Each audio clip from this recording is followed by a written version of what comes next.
McAfee Show. There will be no rules for our guests, for us, for the things we can talk about. Yes, speaking his mind. I've never had a problem expressing my opinions or my thoughts or anything like that. While being relatable. I haven't had that manufactured fake-ass celebrity that a lot of people have whenever they go on those big networks. I've had a chance to really build my crew, build my following, build my audience. And ridiculous. What am I supposed to do? So I'm supposed to look at something that I can definitely afford and say, nah. Is that what I'm supposed to do? The Pat McAfee Show starts in 3, 2, 1. Good afternoon, beautiful people. It is Wednesday, November 4th, 2020. And this show on SiriusXM Mad Dog Sports Radio begins right now. Shout out to Shine on Sports, an incredible couple hours there of sports talk. We appreciate the lead-in, pal. Great compliments, and we send the same right back to you. Last night was an electric factory in our country. Obviously, we don't dabble in the politics too much.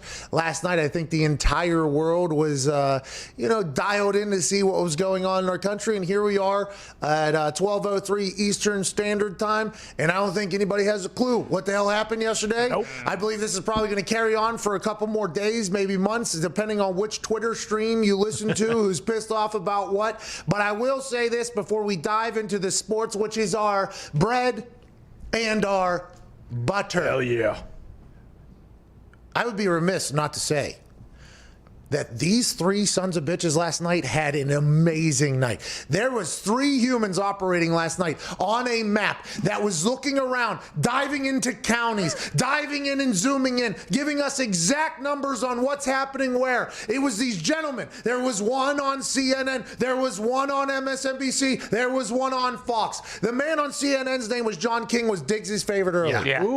We learned a lot about Diggs last night, by the way. I did not know a lot of things about Diggs. We learned a lot of things about Diggs last night. And a lot of people are giving John King like this overwhelming amount of like, hey, he's doing the greatest job of all time on the maps. And I wanted to tell those people like, hey, I appreciate what John King is doing, okay? Had his hands together like this, kind of like an evil villain, zoom in, zoom out, zoom in, zoom out, let's do this whole thing. But those people I don't think were channel surfing. And last night, if you weren't channel surfing, you were doing it wrong. Because there was a guy on Fox News named Bill Hemmer up here. Bill Hemmer seemed like he just walked straight out of the country club, okay? Was very comfortable, very deliberate, very professional, it felt like, and he had his different style. John King had a different style than Bill Hemmer, obviously. Those were two very opposite. CNN, Fox News, you can kind of see how they potentially are doing things differently. But the man that won the goddamn night for me, if you were a channel surfer, Steve Kornacki on MSNBC. This dude was an electric factory. Now, his wardrobe department was 1/15 of the other boys. I think you can see, obviously. He had khakis on at one point, rolled up his sleeves. He was sweating. He had 15 to 16 more panels that popped out on his thing. And last night, Ty and I talked about this morning as soon as we came in. Because obviously, if you're in America, you're watching everything last night. And for me, I was over on Rogan's show for a little bit. I popped over. I was on NBC's main channel there for a little bit, Fox News, CNN, MSNBC. I'm kind of bouncing around because if you do recall 4 years ago, that was the best way to watch election night anyways, was to see one particular group get pissed, one particular group get sad, one particular group be a little bit motivated, another. Like that was that's why I was like, all right, so I learned from 4 years ago, this is what you're supposed to do, just bounce around. And the momentum was obviously coming in waves in different sides, and you saw some souls leave bodies and then come back into them again late night. But Steve Kornacki is not getting enough credit for what he did last night. It was like he was in a goddamn zone. Every button he pushed was right. Every number he was adding up in his head was unbelievable. I respect what John King and Bill Hemmer did last night, okay? You boys did a great job. It's not an easy job. And the fact that John King just sat there like this the entire time, didn't even look like he sweat, I respect that a lot. But Steve Kornacki, 4 years from now, we have to look at him potentially running a network maybe with how good of a night he had last night, Ty Schmidt. John King and Bill Hemmer, listen, good players, good solid players. Steve Kornacki is a Hall of Fame talent. There's no two ways about it. That was the most impressed I think I've ever been in my life. Seeing the way he manipulated that touchscreen. I mean, you know how many small counties there are in all those states? We learned last night. Yes. Kornacki didn't miss one of them. Every time he pointed to something that went right to where he wanted to go. His subset was, I mean, he was doing math off the top of his head. I kind of wish I would have voted for Kornacki for president. I should have wrote him in. Could have wrote him in. Could have done that yesterday. the conversation, obviously, in the politi world is, that outlets want a particular person to win, right? Yep. Like, I think John King, we all knew who he wanted to win last night, the way he was circling things and saying, we have a lot of work to do here and stuff like that. Bill Hemmer on Fox News, obviously you know where he's going. Kornacki, who's on MSNBC, which is, I think, the most left channel that you could possibly get. It felt like Kornacki was just here for the map and the map only. I'm only here to talk about the numbers.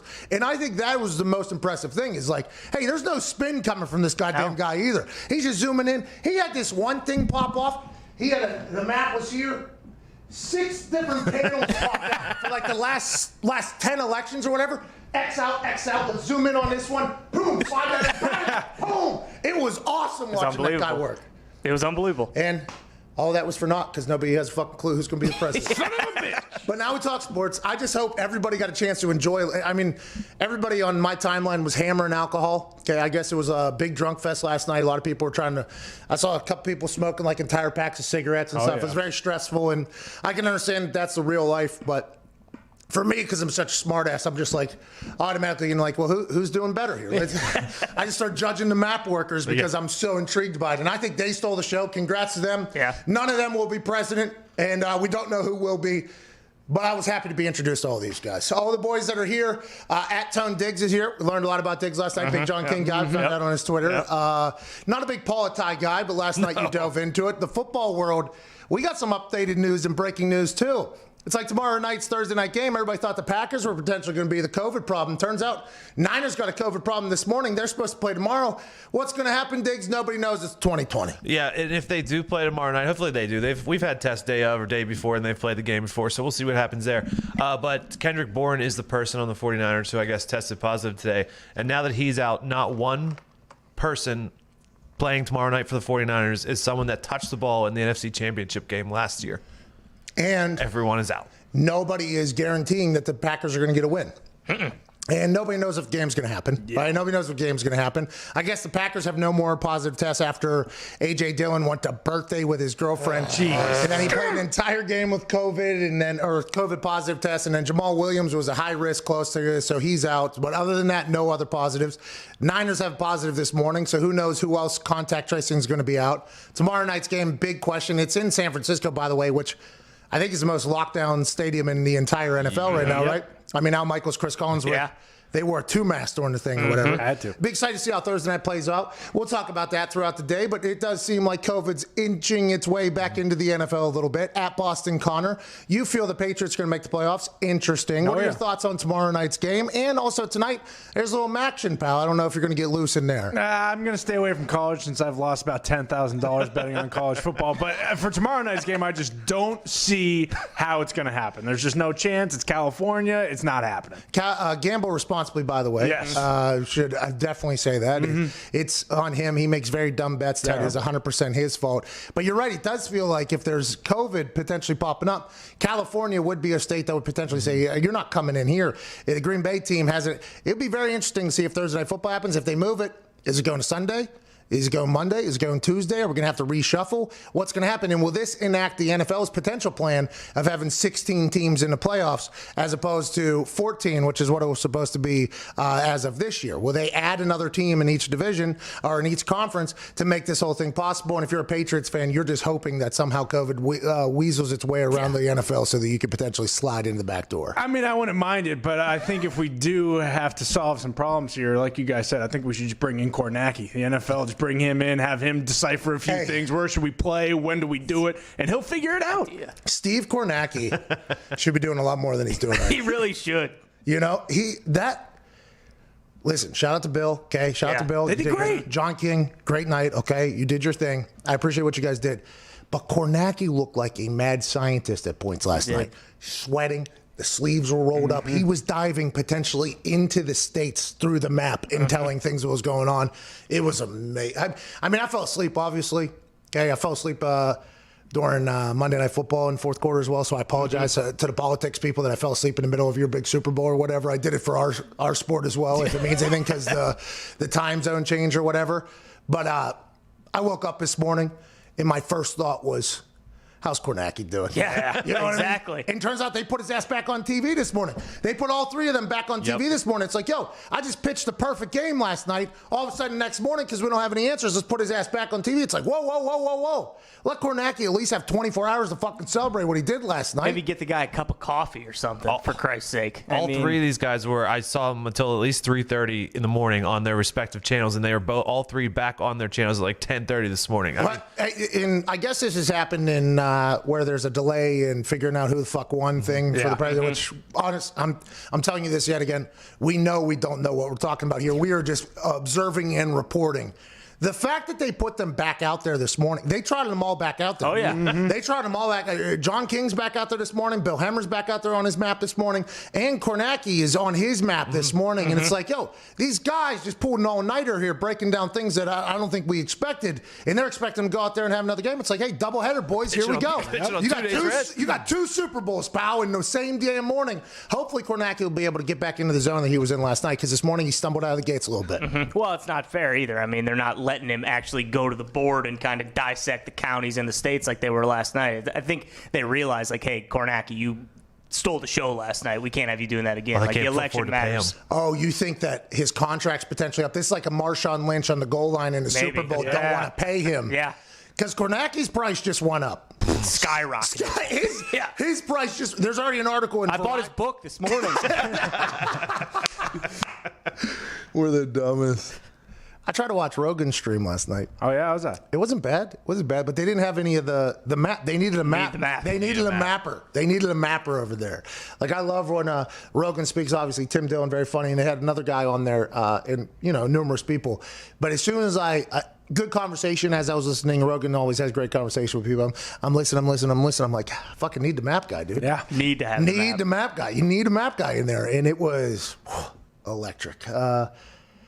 Boy, our country's pissed, though. Like, Oh, yeah. Split down the middle. This morning I woke up and, I don't want to say I don't love stirring the pot, but I looked on the internet, I scrolled through.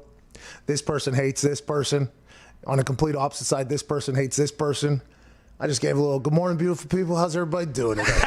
And it was I might as well have just dropped like one of those things that when you put it in with pop and it blows up. Or Mentos. Mentos. I dropped Mentos right into the timeline, and that thing just fucking boom all the way over.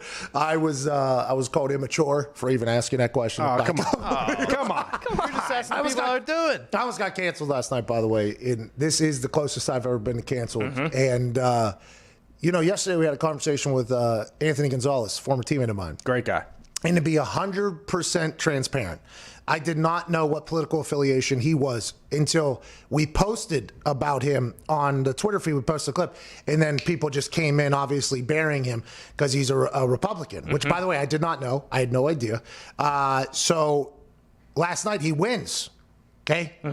And I see the AP announces that he wins. And it says, Republican Congressman Anthony Gonzalez wins for a second term or whatever. I quote tweeted and I say, congrats. I give him like a congrats to Gonzo. Nice. Like, hey, I thought people were like, oh boy, I almost got fucking canceled. So I had to take it down. I was like, oh, all right, I have to tell people this is like a friend of mine. Of former course. teammate of mine, a former NFL guy is now serving his second term in Congress. He's 36 years old. I'm pretty happy for the guy. But also, hey, the votes he makes, I'm not 100%. Like, listen, don't associate me with any fucking politician. This is strictly me congratulating a friend. Oh, it got hot in the kitchen there for a little bit. Oh, yeah. If you say good job to a friend, you have to explain why you're saying a good job and why they're your friend, or else, who knows? And that was an amateur move by me not realizing that, especially, I don't.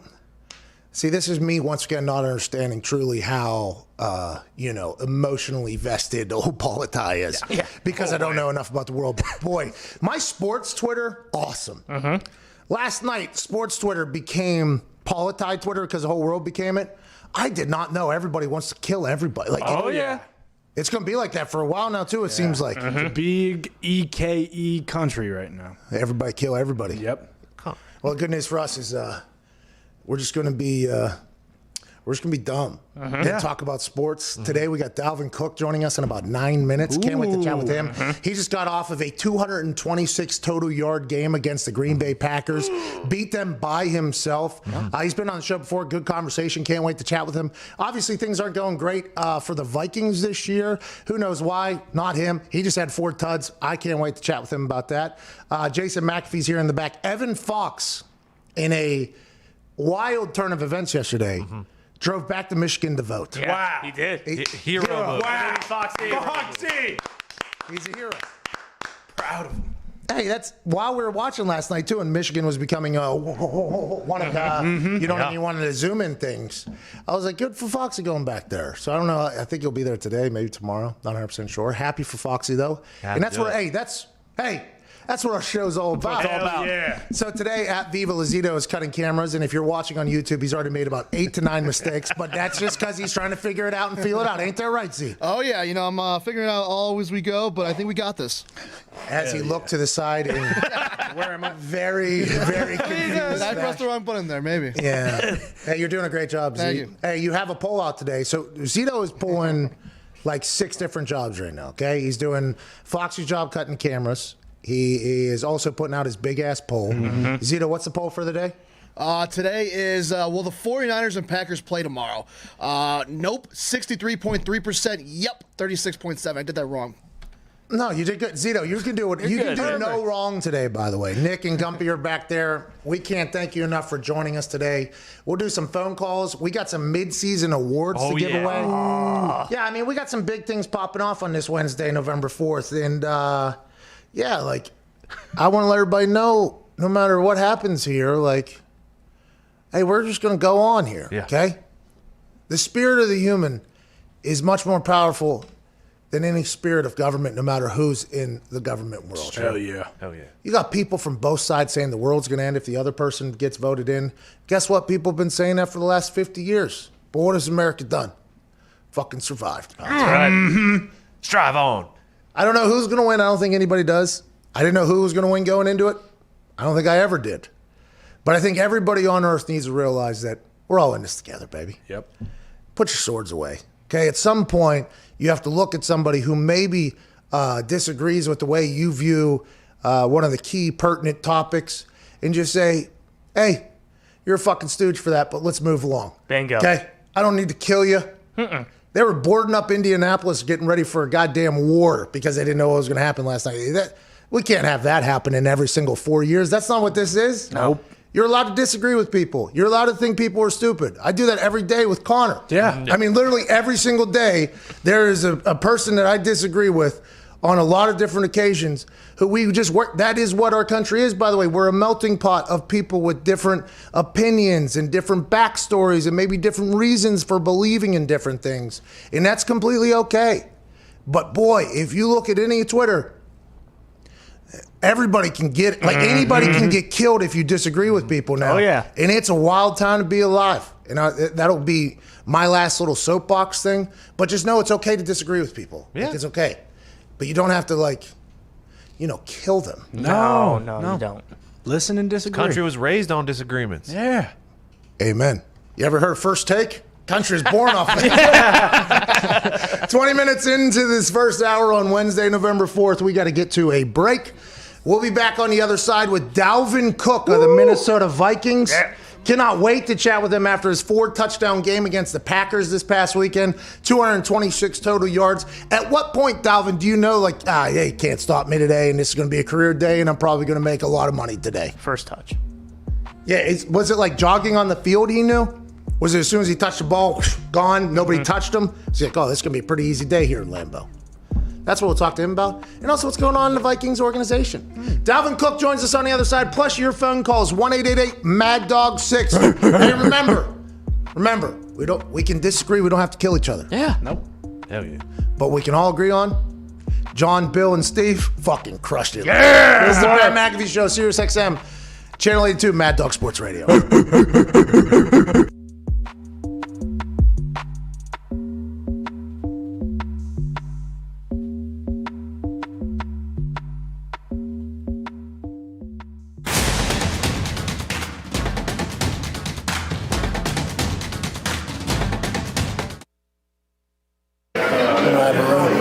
up since 5:30 a.m. right now. Had incredible meetings with the Memphis coaches and the Navy offensive coordinator. I recorded a podcast too. I mean, we got nothing but time. Nice dinner for Hasselbeck's birthday. This is my fault. I might be sleeping in the truck. It never ends, dude. I honestly don't know how it happens. You have a room? Yeah, it's a big room. You have a good room? It's nice. Take care of the boys. You know what I mean? I'll sleep on the street out here. I'll go busking with a guitar like I'm the next fucking Elvis. You know what I mean? I'll earn my way. This does seem to always happen. Are these couches available? Back on a pillow too. I'm gonna need it because I'm gonna be sleeping on a fucking bench. I'm gonna go to the bathroom and brush my teeth. Okay. Thank you. Okay, bye-bye. No big deal. Just walking the streets of Memphis with my sack here and my pillow. Walking in Memphis with no room to sleep in tonight. Walking in Memphis. Right now I can fall asleep, but I fight. Walking in Memphis. Instagram models posing on stairs. Walking in Memphis. A couple methods right over there.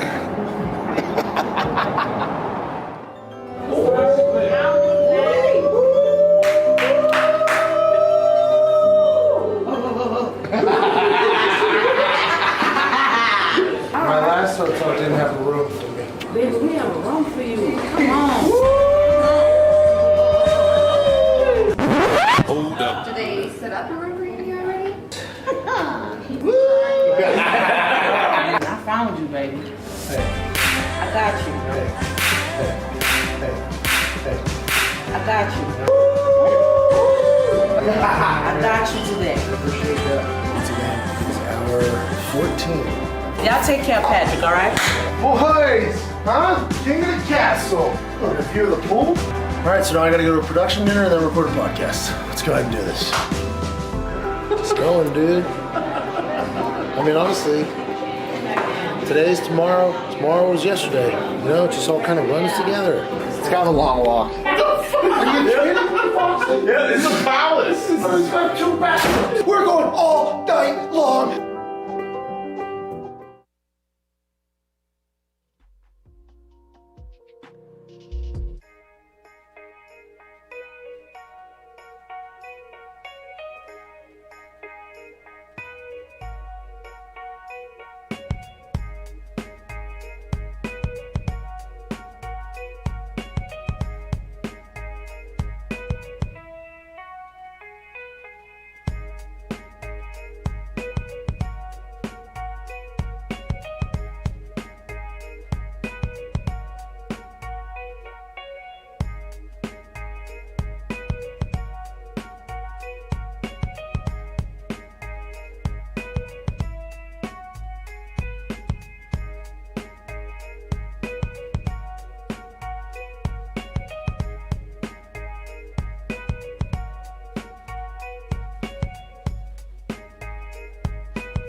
Do not talk about Pat McAfee. Do not talk about Pat McAfee. One fight at a time, fellas. The Pat McAfee Show. That's right. Welcome back to that show. It's named after me. It's not that great of a show. It's an average show. But we're a sports show here in the middle of a world that is, you know, slowly coming together in a beautiful fashion. Oh, yeah, big time. Joining us now is a man who had 4 tuds and 226 yards from the line of scrimmage this past weekend against division rival Green Bay Packers. Ladies and gentlemen, Pro Bowler Dalvin Cook. How's it going, bub? What's up, Pat? Hey, thank you for joining us. I appreciate you so much. I know it's probably a hectic week after scoring 4 touchdowns on a goddamn Saturday. I assume everybody wants to talk to you. Thanks for joining us, brother. No problem, bro. Hey, at what point did you know? Like, was it when you jogged on the field? Like, when you jogged on the field day of, were you like, the wind is hitting me a little bit differently. I feel a little lighter in my boots here. I know that the scheme today is. Did you know at any point, like, I'm about to have a career day against the Green Bay Packers in Lambeau, no problem at all? Did you know at any point, or was it just like as it was going, it was like, this is pretty cool. Nobody touched me. I'm in a touchdown again. Let's do it. Is that what it was? It was all the flow thing, but I knew the wind and the type of environment we was playing in that we was gonna run the football, and just locking in and sticking with it, which what we did was great for us, and commend the O-line and everybody for blocking for me. But just one of those days where you start feeling it and things start happening for you. Do you start seeing things better? Like, for instance, they say, like, people that are professional drivers, whenever you get above 180 miles an hour, the world starts slowing down. Is there anything where you were just seeing things differently, or is it just every game and just things were popping open for you a little bit easier? Yeah, those guys up front kind of made things so much easier for me. But, if you talk to a running back and, when they're mentally just in it, and just ready to go, things are clicking different up top. You were coming back off an injury, I believe. What was that? How are we feeling? Is there anything else going on in the body? Are we about to make a run at this thing with the Minnesota Vikings? You started a little bit shaky and cold at the beginning of the season. Yeah, I had a slight abductor strain, and it was nothing serious. I just needed a little rest on it, and the bye week came right on time. I got that week of rest, and I was ready to go. But my body feels great. Into my process and just getting ready to go to work this week. So we getting ready to try to go on this run and get this thing turned around. You ever think about not having abs? Then you can't. You know what I mean? Nah, it was different for me because I didn't know about an adductor and none of that. So it was different. What are workouts that you do, Dalvin? Because you have this incredible running style. You run more vertical than most people, but you pull away. You seem to be explosive while also having this great agility. What is your workout process? What is the biggest thing for you in the off season going into a season? What's the mindset? Yeah, off season wise, I kind of stick to what I do best. Jump cuts, more agility stuff. Power out the ground, a lot of cutting, and which is my game. Priding myself on breaking tackles and hitting that home run, and that's just part of my game. And I trust my eyes a lot, and that's just how my game is. How come you didn't do the gritty? You did the Lambeau leap obviously by yourself. How we doing? Keep it moving. But I didn't see you. Is it because Adam Thielen is so good at the gritty? Is that why you didn't want to do it? The next time I pull it out, I'm gonna know exactly how to do it. I can't pull it out. And Justin Jefferson I gave you the ideal look of how it's supposed to look, and I go out there and embarrass myself. How is that locker room? Because obviously there hasn't been as many wins, but there's been games that you guys should have won. And now there's still a lot of season left. Everybody knows there's still a lot of season left. And a win like that over the Packers, a Packers team that's at the top of the NFC and everybody's conversation piece, that can kind of pivot and change an entire momentum and mindset in a building. What has it been like in the building this week? And what is the mindset going into the weekend? Yeah, it's been some guys that's a bunch that's walking in here confident. Knowing they could beat a good team, knowing we could beat teams that are at the top of everybody's list, just knowing we could do it. And that was big for us finishing that game. And, from here on out, it's the mindset of going on a run and trying to win as much games as possible in this down stretch right here. Did you keep every ball? Did you get 7 game balls? 226 yards. I don't think I've ever been in a team meeting, a victory meeting like that. Did Zimmer just be like, all right, listen, on the offense side of the ball, we're going to give every fucking ball we got to that guy. And if he wants to share them with the offensive line, that's cool. What was the reaction on the plane ride home, the trip home, as the accolades were just rolling in? Because I think everybody saw you get going, and then afterwards it was 226 yards this dude accounted for. That had to be a hell of a trip home and a hell of a I mean, that's something that doesn't happen often, to be honest with you. I hope you enjoyed it a little bit. Yeah, I did. Just embracing it with my teammates. This thing it's been an up and down year, with the protocol and with everything that's been surrounding us. So we haven't been winning as much as we want, and we felt that one win. We enjoyed it. We got back to work, took a couple of L's, and we beat Green Bay and Lambeau. So we enjoying that feeling, and now it's time to go back to work. But that ride home was definitely a good feeling, and now it's time to go keep feeling the same feeling each week. Dalvin, you talked about it earlier about how you knew the game might be on you because of the wind and the weather and stuff like that. Being from Florida, being a Florida guy, have you gotten used to playing in cold games yet, being in the NFC North and having to play outside in some of those conditions?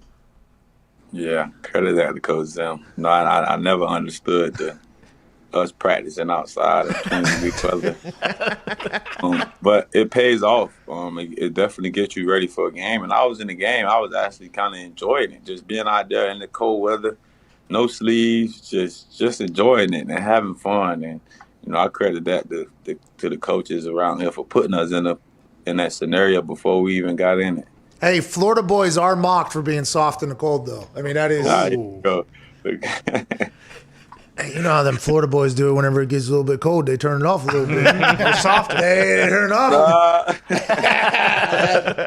That is something that's thought about. You got something, Connor? Yeah, Dalvin, you had a massive day, and you mentioned the guys up front. So have you started brainstorming ideas for Christmas presents for your offensive linemen? Smart. Yeah, got to get those guys right? Have to, yeah. Yeah, no, we finished this thing off strong in this November, then get into December. Definitely got something special for those guys. They've been blocking their tails off, not only for me, for Kurt, and for this team to be able to just go out there and win games. Dalvin, what part of Florida are you from? I'm from Miami. It feels like there's 80% of the NFL is from that part of town. What is it? What is it about? Is it because it's warm all year so you guys can train all year? Is it because the competitive? What is it about Miami and South Florida that always produces just absolute monsters? I think it's different down there. We started football. I started football when I was 4 years old, and that was tackle football too. So we start early. We get into it, and we just love the game. I'm not taking nothing away from no other state, but I just think it's a different love down there. And, it's so competitive at each level, middle school ball, high school ball, no matter what it is, it's so competitive. And you got guys that's just as fast as you and just as talented as you. So it rises your game to the highest level. And I think the community down there, the football community, is a really close one. You hear a lot of OGs that go back and watch young kids play. They're like, oh, we got a guy who's 10 years old, 12 years. They know, it feels like the OGs are in touch with what's going on in the South Florida football community. Who is somebody that you, maybe as you're coming up, looked up to as a running back, maybe not a South Florida guy, but who is somebody that you looked up to as a football player whenever you were coming through it? Yeah, when I was coming through it, I had a good example for me, and that was Devontae Freeman. Right there in my backyard, same high school, 10 minutes away from the Little League part, and same college. So it was an ideal situation for me to just learn from him. And, hard worker, great person off the field, and just kept his head down and worked. And that's the identity that I carry myself on. Hey, Dalvin, why do you think some people fizzle out in the NFL and some people go?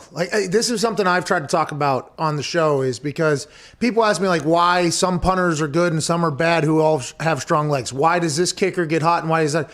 And to be honest, I don't have an answer. I'm I think mentally, maybe that's it. Why do you think some people make it and some people don't? Why? Because I would assume there are some people out there who could potentially run as fast as Dalvin Cook, lift as much as Dalvin Cook. But whenever you have 226 yards from scrimmage in an NFL game, there's obviously something that separates you from other people. And I don't want you to base this around you I think I have this. But what do you think is the biggest differentiator between people fizzling out? Because we all know people that are incredibly athletic that just couldn't make it. What do you think the biggest differentiator is, you think, in the NFL?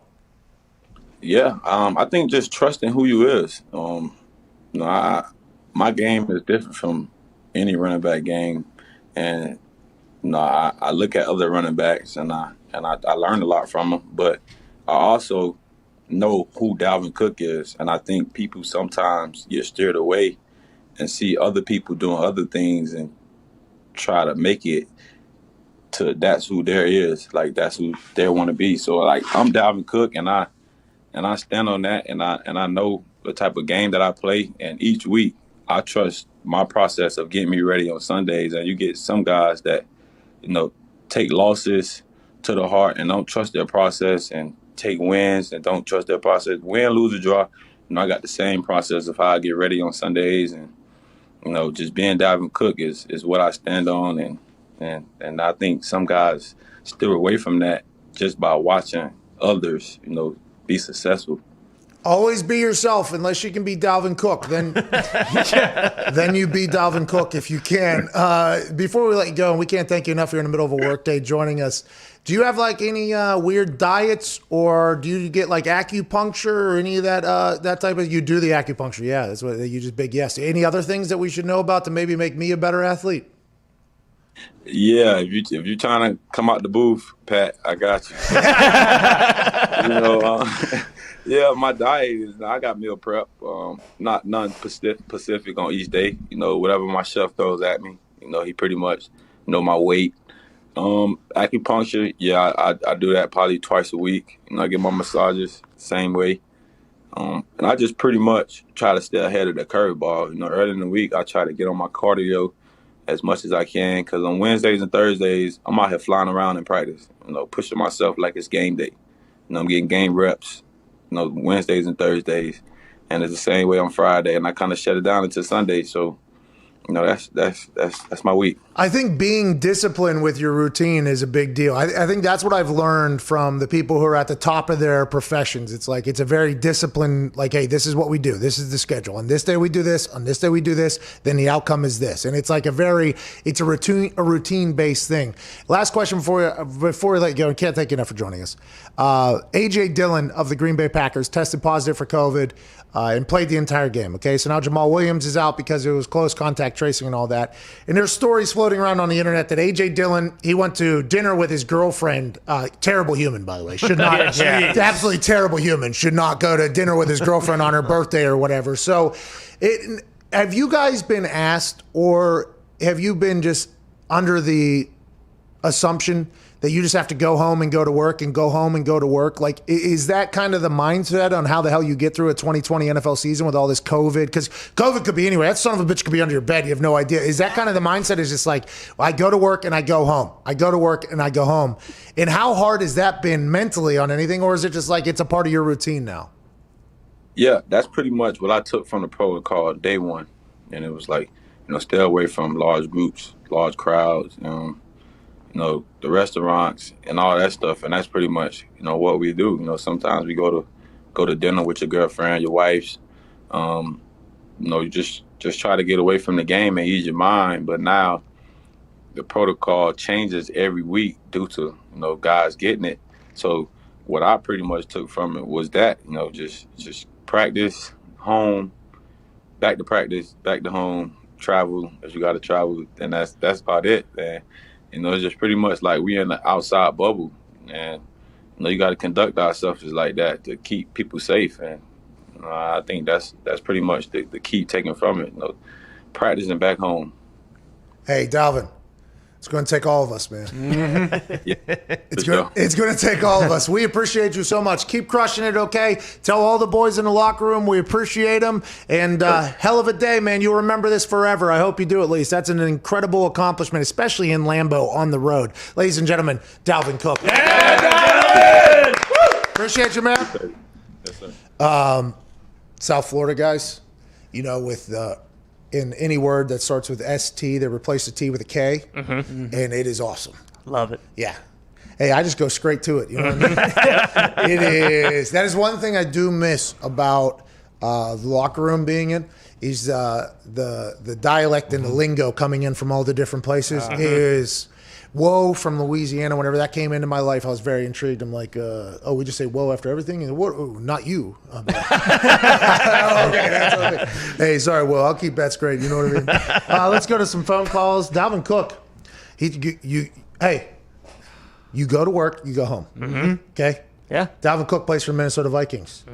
It's a shame that you had to hear him talk about his dedication to the team because he knows that it takes all of us. When, A.J. Dillon's going out to a birthday dinner with his girlfriend. What a bad guy that guy is. I mean, he forgot for a split second. Can't do it. And you just can't. You just can't. It takes all of us. It takes all of us all the time. And we're not talking about voting, by the way. We're talking about getting through a goddamn NFL season. Yeah, we are. No lapses. Here we are, 41 minutes into this Wednesday, November 4th. And last night, yesterday, there was an election, where people were electing things. And shout out to Rainwater. He did register in the gubernatorial race here in Indiana, but he did not win. Oh. Yeah, Rainwater made a good run with the Libertarian Party, but he did not win. But there are some winners that we would like to announce today because if you think about it, week 8 had finished, right? We're going into week 9. Mm-hmm. We are currently in the middle of that week on Wednesday. Mm-hmm. So that would be like 8.5 weeks into an NFL season. How many total weeks is in an NFL season? If I can do the Steve Kornacki thing here, 17. Ooh. What's 17 divided by 2? 8.5. Whoa. Where are we at right now? We are in the exact middle of the season. It is time to give our exact middle of the season awards. Yeah! Come on! Okay, we will run through these awards. We have picked a few that we would like to give out. You will understand a few of them, obviously, because they are standard awards. Like, for instance, we would like to give the middle of the season award to the worst team to potentially ever play in the NFL. And it was a hot start for a lot of teams in sucking, obviously. Mm-hmm. But there's one team that has kind of rose to the top in the most suck festival that they could possibly do. A lot of people are saying that they are trying to lose games. A lot of people are saying that this team is attempting to get one Trevor Lawrence out of Clemson. That team that won the middle of the season award for worst team of all time. Ladies and gentlemen, congrats to the New York Jets. Yeah, congratulations. Good job, congrats, New York Jets. Really good job out of you guys. Then obviously, if you have the worst teams, just missed it.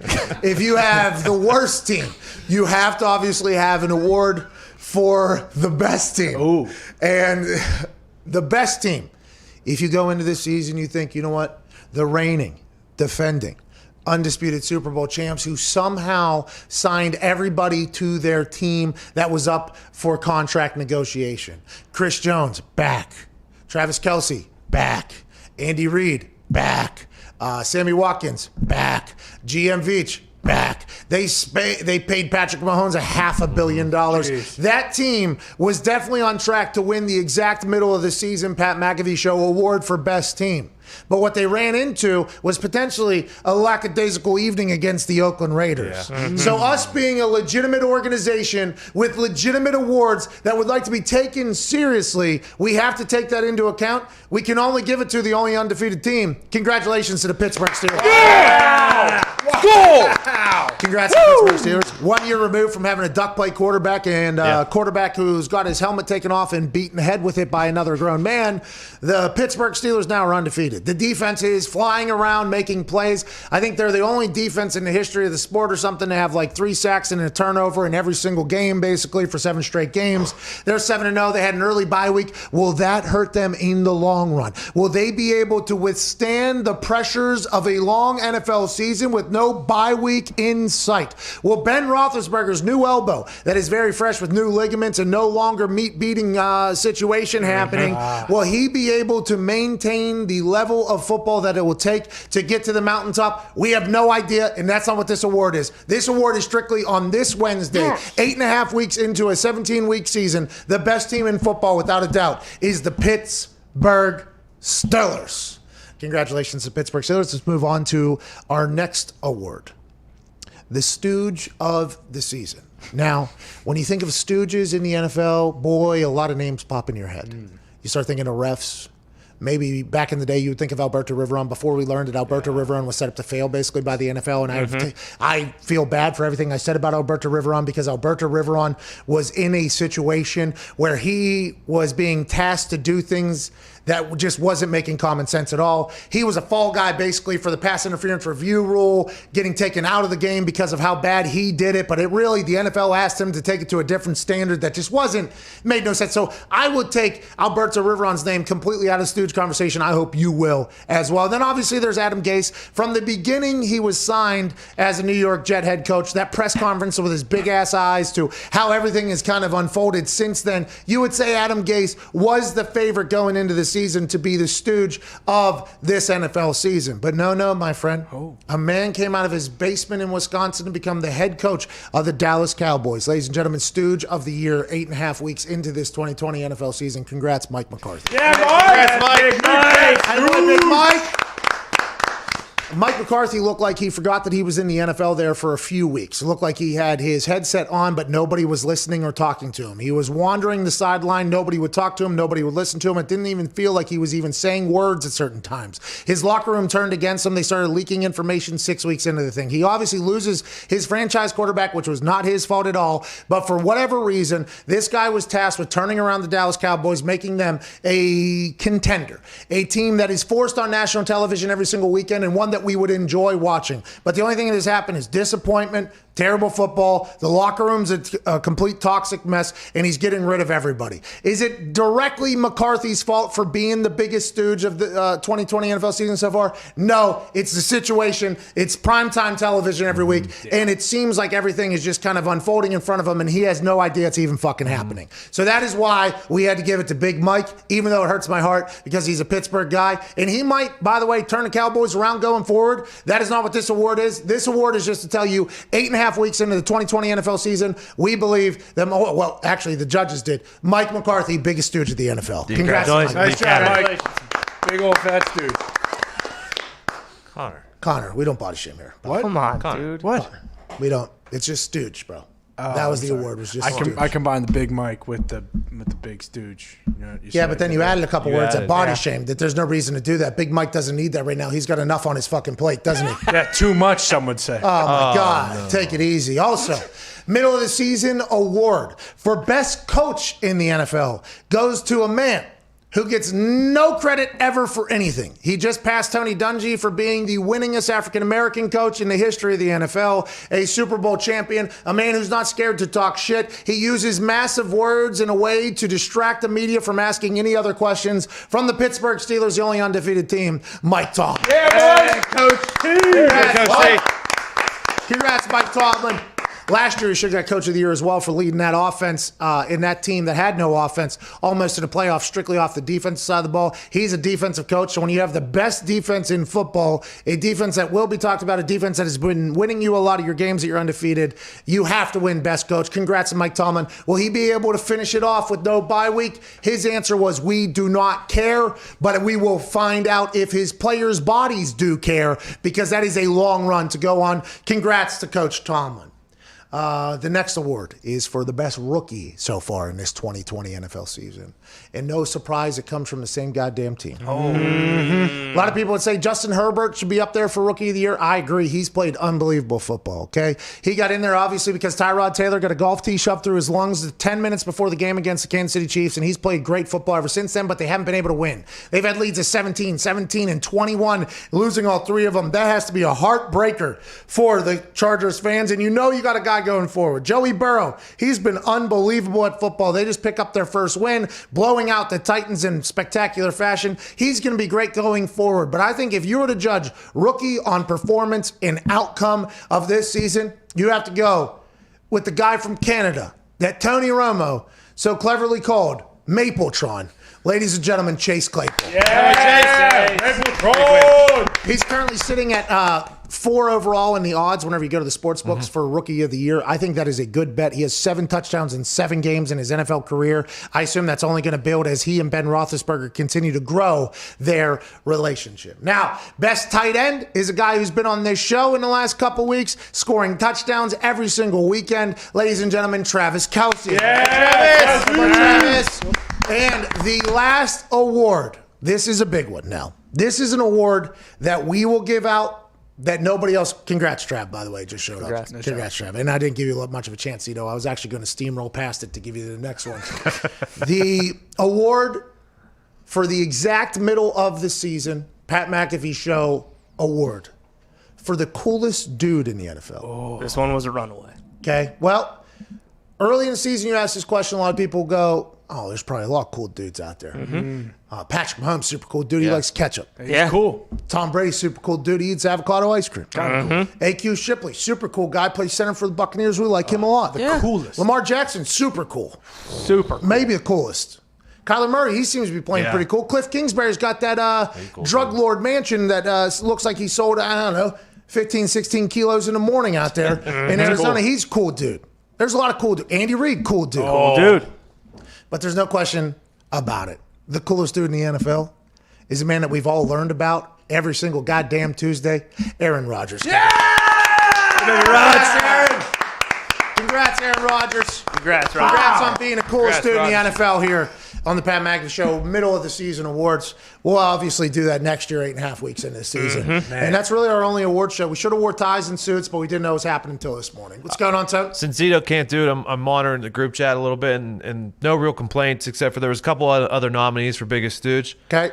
Billy O'Brien and the Packers front office. Yeah, Billy O'Brien's no longer in the league, though. True. So he was fired. Packers front office definitely made a late push. They did. They made a very late push into yesterday, and to be honest, if the votes weren't already tallied, you see, the thing about it is, Well. the votes were already tallied in the Biggest Stooge. Mike McCarthy was a runaway, but the Green Bay Packers front office was making a real late push after hours, and we had to make a decision for our award show. I don't know how other elections are going, whatever. Sure. But for ours, we had to say, he's our Stooge, we're sticking with it. Had to, turn away the rest of the ballots that were coming in late. Which is kind of a shame, to be honest with you. But it's over. Let's go to Austin in Oklahoma. What's going on, Austin? Jesus. Hey, Pat and boys. Hope you guys are doing good this beautiful day. Actually from Indiana, so a little jealous I'm not there right now. Was just wondering, Pat, your thoughts on Clemson Notre Dame this coming Saturday and how that game might affect the outlook of the ACC for the rest of the season. And with Trevor Lawrence being out, can we really put that much stock in this game this Saturday? Great question. Trevor Lawrence not playing is obviously a massive deal. The projected #1 overall pick. Now he's become like the second or third favorite in Heisman voting because he hasn't got to play these last 2 games. I don't know. For me, and this is going to probably piss off some people here in Indiana, like I just think Brian Kelly can't win big games. Boom. Nope. And I don't know if that's... I mean, when he was at Cincinnati, he beat us in a Big East championship game, which is a big game, which a lot of people will fall back on. But it feels like Brian Kelly's teams in big games don't show up. I don't know what it is. Every time they're on primetime television every single week, so maybe it's because we're forced to watch more of them than everybody else. But that Notre Dame team, for whatever reason, it doesn't feel like they gel when they need to gel. Like, for instance, against Clemson with DJ Uiagalelei at quarterback, who his first couple quarters were not great. Second half, he really started rolling, and I think Dabo knew that was going to happen. Great coaching by Dabo, by the way, in that first half whenever they were down like 20 or something to Boston College. It didn't look like he was losing his mind, by the way. There was a lot of clapping, a lot of upbeat, which I would assume he knows his team better than anybody else, but a lot of college coaches would have been losing an absolute gasket through that entire thing. I think Clemson wins this game. And it's going to be tough for Notre Dame apologists to explain how they lost that game, I think. And it's without Trevor Lawrence, there's a real conversation to be had on whether or not Clemson is still the best team in the country, because that Boston College team that nobody's talking about, there's a real conversation piece around. Well, you're right. I mean, the Notre Dame is a blue blood, but every time in the last 7 years where they've played like a truly elite team in college football, they've got their fucking asses kicked. So it's kind of at one point, maybe they'll win this weekend, but then it's just going to, you beat them without Trevor Lawrence. So, I mean. Yeah, it kind of sucks for Notre Dame, by the way. It really does. Because if you get a big win this weekend, everybody's going to be like, But I think if you're Notre Dame, it's like, okay, this is a massive game for our program. We're in the ACC for 1 year because we work this independent thing where we get on national television, we get to play everybody, and we're always highly ranked. We can go and win if Notre Dame wins the ACC and then backs back out to being independent, that'd be awesome. That'd be awesome to kind of hear the Notre Dame people kind of react to that whole thing. But I don't think it's going to happen because it feels like Notre Dame, this is a game that Notre Dame won't win. That's what it always feels like. All right, hour 1 wrapping up on this Wednesday, November 4th. 2020. In the second hour, we got Andrew Brandt, Business and Sports podcast host, Executive Vice President of Vayner Sports, former Packers front office guy and contract guy. We'll talk to him about the lack of moves on trade deadline day yesterday, which has kind of gotten forgotten about after everything that happened with Steve Kornacki last night. But we'll talk about trade deadline, we'll talk about football, we'll talk about business, and we'll take more of your phone calls on the other side. This is the Pat McAfee Show. You got 6 minutes. Go take a shit.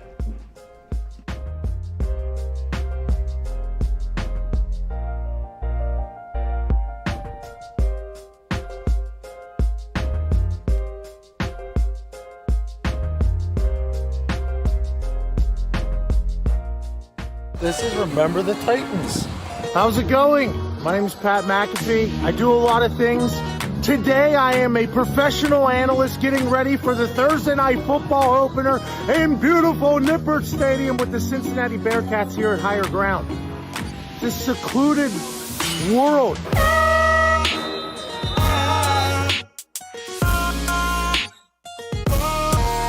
Good squad, good place. Excited for this morning practice. I'm obviously unbiased, but I'm pulling hard for Cincinnati to do well on Thursday night. I like to say, I'll eat clipboard quarterback.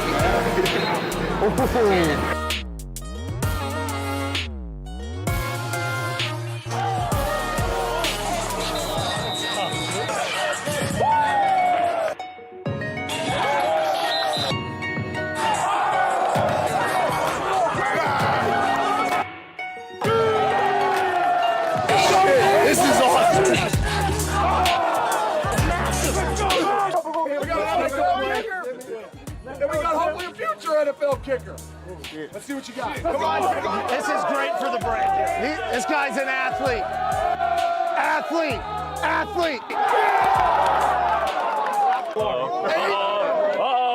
Hey, let's go. They say kickers are athletes. We'll find out. Let's go. Pull it up. Heads up.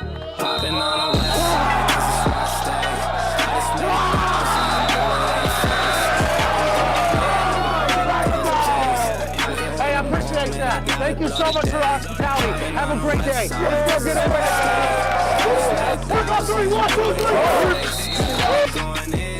I'ma close the case.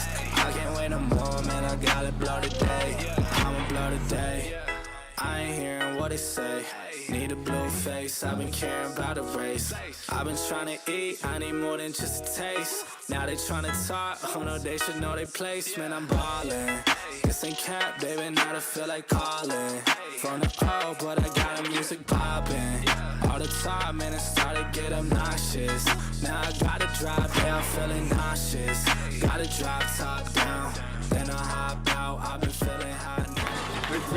Thank you. Okay, so much. Yeah, you got it. Appreciate you coming. Thank you. This has been so cool to see. Whenever we were driving out here into the sticks, my boys and I from Indianapolis, we were told by Coach Fickle it was a 40-minute drive from where we live. Absolute lie, hour and a half out here. But as we were getting out here, we didn't know what we were going to show up to. And this is such a cool scene here. I remember whenever I was in college, we won a lot of games, beat Cincinnati a couple times. It was a great day. But I remember my boys, right? Like I still am in touch with them every single day, every single week. We had this moment where we went from boys to become men. And you guys were a really young team last year, but got to experience a lot of wins. Like now the expectation level are high. And I can't wait to talk you all up on Thursday night against UCLA. UCLA refused to respond to my tweet. So I am a Bearcat fan on that opening night, and I cannot wait to watch you guys dominate.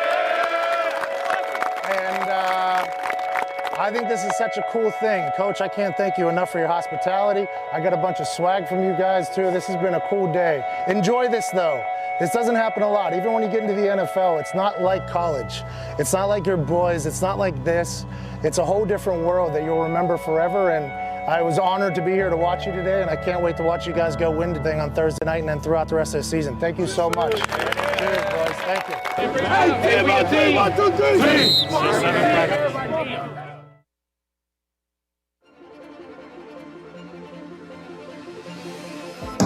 Patriots, -11. Hammer that thing as hard as you possibly can. I am a guy that moves lines with this bad boy. You know, me and this guy here, this hammer, we've been making money together for a long time. Super, baby. You whip out your hammer and you swing it not only like a windmill dunk, like a son of a bitch, but you swing that thing to try to break the button on the FanDuel thing, and you hammer the Tampa Bay Buccaneers. It finally made its debut on ESPN, and I'm proud of this fucking office store hammer. Hell yeah. I like them all over Baylor. Going hammer OK State #1. Hammer the Red Wolves +5.5, -14.5, and hammer -34.5 for.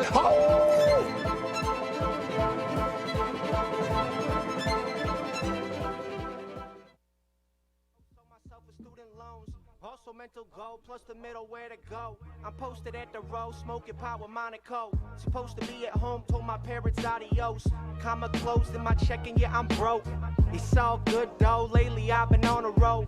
You know, the blue collar, boo saga, lifestyle of Chicago. Well, it's always details with the females. Cheap thrills, 3 bills, paying wholesale. Ba-da-ba-ba, the beat goes on. Ba-da-ba-ba, the beat goes on. Ba-da-ba-ba, the beat goes on. The Pat McAfee Show. There'll be no rules for our guests, for us, for the things we can talk about.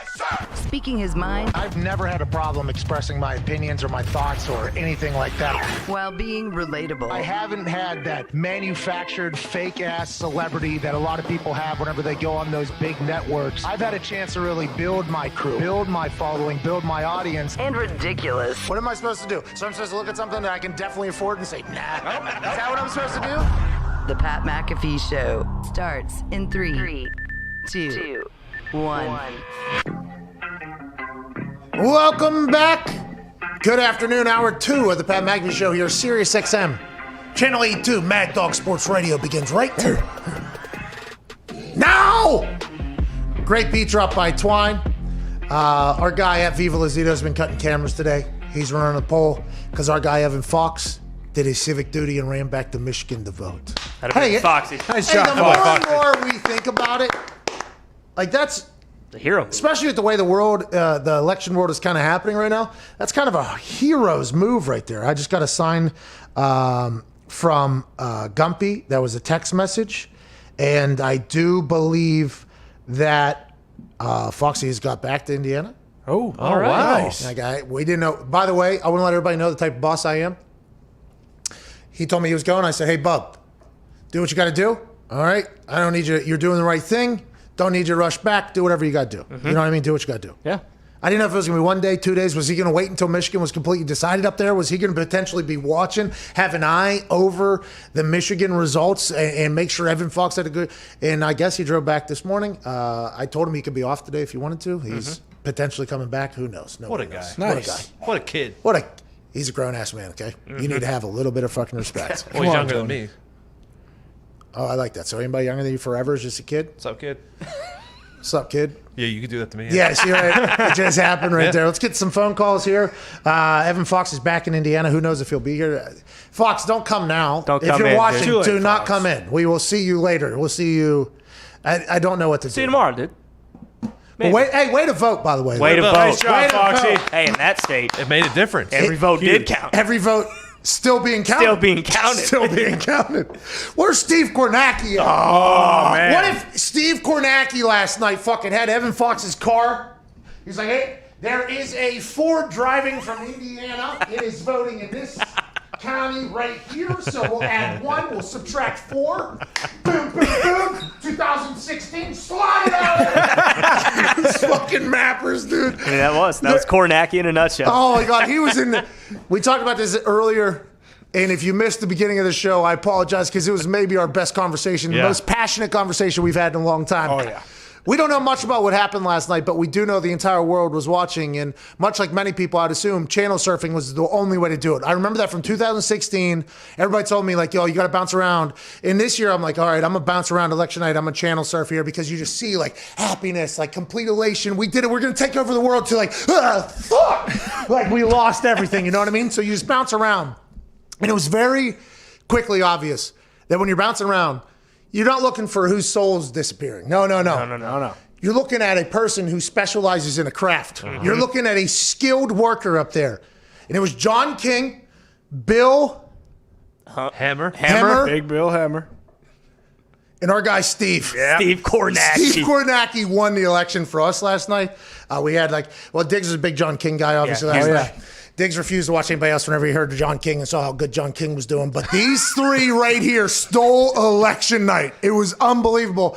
And Mr. Kornacki, I want to let you know, you sold about 5 books in this office this morning, pal. I cannot wait to read it. Bro, they trotted his ass back out there this morning, though, after he was up till 3:30 fucking dissecting counties and humans. It's like, yo, take it easy, pal. I wonder if all of them knew, because they're all back on right now. Oh, yeah. And they might be on for the next, are they going to be on for the next month, by the way? Just zooming in on Philadelphia? Oh, shit! Oh, shit! I mean, I wonder if the other guys, too, you know? Oh, wait, Kornacki's on right now? I don't want to go on. I can't go on. No, but in their defense, by the way, 3 very strong performances last night from the map folks. Kornacki just so happened to have, in my eyes, a little bit more going on. And he didn't even bobble a word, I don't think, for 5 hours last night or a number somehow. He was in a zone like those mappers probably dream about or whatever. But it went so well that they trotted all of them back out this morning. It's like, these horses haven't even got a chance to lay fucking down, pal. Exactly. How do you want them to run the Kentucky Derby, which is what it is. Yeah, by the way, we got 2 Super Bowls now, and these guys haven't even got a break. And we watched Kornacki this morning. It was a different show. It was like a matinee almost. Like it did a little bit of a different show with Kornacki. Maybe he'll get back in there and start zoom. I mean, it was fucking awesome. The Patriots scoop him up. Kornacki? Seriously. He should be doing something in some field. I'm telling you. Yeah, but like critical thinking. Critical thinking. Clock management. Clock management was unbelievable. Then, what is it whenever you have to, I think it's critical thinking. Critical thinking under pressure, too. Yeah, when you have to make decisions. Those 3 had great nights. Kornacki for us. Hand-eye coordination. His mastery of that touch screen was, if you have 25 minutes at some point later today. They have to fucking put a highlight of him. This morning I thought potentially, because, by the way, I woke up, found out that nothing had changed really since I went to sleep. So I woke up this morning or whatever, and I was like, oh, we get to do the channel surfing again or whatever. And if you get a chance, what I was hoping that they would have was highlights from the map, guys. Like, you know what I mean? Like early morning recap, like, let's talk about what happened. Okay, this happened. And also, you should have seen Bill Hemmer's transition from Wisconsin to Michigan to Pennsylvania with a numbers game that you don't, like, I wish they would have done that. And with Steve, I think that would have been a 10-minute highlight reel with what he did last night. He had hands flying at one point, rolling up his sleeves. I think he was sweating. That fucking guy was all in. What is that? What Politai always is, by the way? If that's what Politai always is, I'm gonna learn the politics at some point. Put it on ESPN. Since we're not positive about the Politai, please God, put it on. I did see during the break. That's kind of. I guess it did show up on ESPN, which is. That's right. Yeah. Well, they should teach him how to use the telestrator then. Yeah. Dan Orlovsky couldn't do shit to fucking Steve. Oh, my God. Kornacki would run circles around him. I wonder if Orlovsky was watching those mappers last night and just like, I got a lot to learn. I got to step it up. I got a lot to learn. I'm putting the eyeball thing the wrong way sometimes. I only got like 3 tricks, the little highlight thing, the vision thing, and then the fast forward thing. Those mappers are like pulling out. Let's go to 2012 real quick. Bang, boom, bam, boom. It was awesome. And they had to have so much information in their head to know that they should go back to 2008 in that county. Because last night, Kornacki made a pool for fucking Arizona from like 2004 or something like that. It was just like this guy. And everybody's, maybe they have it on a piece of paper or whatever. Bill Hemmer did something that was, he called like a percentage from like 10 years ago or something like that. I was like, this fucking guy, like, where are they people just feeding him all this stuff? And if they do, then that's even more impressive that they're able to keep their train of thought that there's another person talking. Do you go to school for that? Like, is that a fucking, I was going to say, is that an poli-sci major, yeah. Yeah, for sure. But you asked if it's always like, there's one Steve Kornacki. He is a Hall of Fame talent. Yeah, but they're not just growing Kornackis on trees out there. Listen, you got to remember though, we got a John King fan right over He's here. Good. He's an all-star talent. I love them all. Perennial all-star. No, Diggs, you were very outspoken for John King last night. He was doing a great job. Oh my God. Hey, do you think? So I just saw during the break there's potentially going to be a recount in the state. Do you think they just hire those 3 to do all the counting for all the votes? You know what? I wonder if if they'd be good at the counting itself or just the judging of the counters. Like, I think potentially Kornacki up on a base, okay, overlooking a bunch of the counters would be awesome. Over here in the right corner, we got a real fucking fast counter over here. We should probably start funneling more that way. Got a real slow old lady counter over here. Who knows if she even sees what she's talking about. Let's get those votes filtered out of there into that era. Boom, boom, boom. Remember back in 2000 when this happened in Florida, we had to find the good counters and feed them a lot of the votes so we could, I mean, that is what it was like all last night. It was. That's what it was. For 5, I watched for 4 hours probably, floated around. It was high octane mapping. Yeah. And I learned more about this country than I had in any single geography class that I've ever taken in my entire life. They're going to be showing clips of Kornacki for the next 100 years in schools across the country on how to handle election. Were you making him a nickname? You were trying to make him a nickname? No. I almost called him something way different than Kornacki, and I forgot his name just because all these insiders are moving around. But I looked down and saw I wrote it down. Yeah, Kornacki, he did unbelievable. Let's go to the phones. Let's go to Corey in Nashville. What's going on, Corey? What's going on, Pat? Big fan of the show. I tune into you guys every single morning from my Amazon van. Oh, we appreciate you, man, doing the Lord's work out there. You're like Santa Claus every single day. What do you want to talk about, pal? My question's more for the Titans. Definitely, they've stepped it up these last couple of years. Big question being, what big step do you think they need to take to make them a Super Bowl worthy team? Is it kicking? Is it defense? I feel like offense has kind of got it down at this point. Yeah, kicking, interesting. All right. The long snapper there has always been an issue in my eyes. Like when we would watch the film of the Tennessee Titans, it always felt like Brett Kern, who's the holder, obviously, and the punter, he was doing more than everybody else. Like he was always doing more than everybody else. So but the guy always had a job. So I was like, oh, he must be a great coverage guy or something like that. This past week, he had a couple bad snaps. Ryan Suckup missed. Brett Kern tries to do his thing. And with Ryan Suckup, he's like such a precise kicker. I would assume that having a rhythm would be a thing. So I think in a kicking game, even though, or not Ryan Suckup, who's kicker for Steven Gostkowski right now. In the kicking game, Ryan Suckup I think he was there for a little bit. For a while. Yeah. After Kansas City, he goes there. Yeah. He was Mr. Irrelevant in the draft that I was in, by the way. Really? Yeah, there was a chance I was going to be Mr. Irrelevant. Allegedly. I was going to get drafted to go kick there.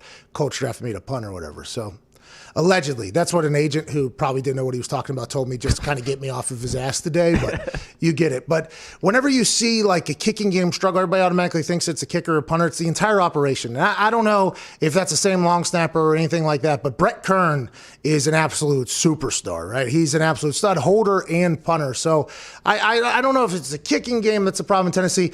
I also found out through, I was reminded of a story that I completely forgot about. And, it makes me a bad person. Bussin' with the Boys, which is a podcast by Taylor Lewan, who's out, and Will Compton. Yeah, but I was going to go T's and P's there. I forget what it was. Was it an ACL on Taylor Lewan? Yes. Yeah. So Taylor Lewan, the NFL's better whenever he's in it. T's and P's is ACL. And Will Compton, who's currently on the practice squad, I believe, for the Tennessee Titans, longtime NFL linebacker, I believe. They have a great show, Bussin' with the Boys, okay? It's a great podcast. They had Brett Kern on the show yesterday. And Brett Kern told a story about how we were going to do a jersey swap, me and Vinatieri, with him and Suckup or whatever. And we weren't allowed to do jersey swaps during the game, basically. Like, it was a fine. I think it was like a couple $1,000. I think on the Bussin' with the Boys thing, they said like $250. I think it was like $2,500 or $3,000 or something like that. But we were allowed to ship them. Right? I don't remember the exact price, but I do remember me being told a number and going, well, I'm not doing a fucking jersey exchange, and that's just not worth it. But we were allowed to ship them afterwards. So I got a Brett Kern jersey. Vinatieri got a Suckup jersey, which is very nice because we had a lot of respect for them, obviously. They're very good. Brett Kern is one of the best to ever do it. And Suckup, obviously, still going and good. So we were pumped, and we were very friendly with them.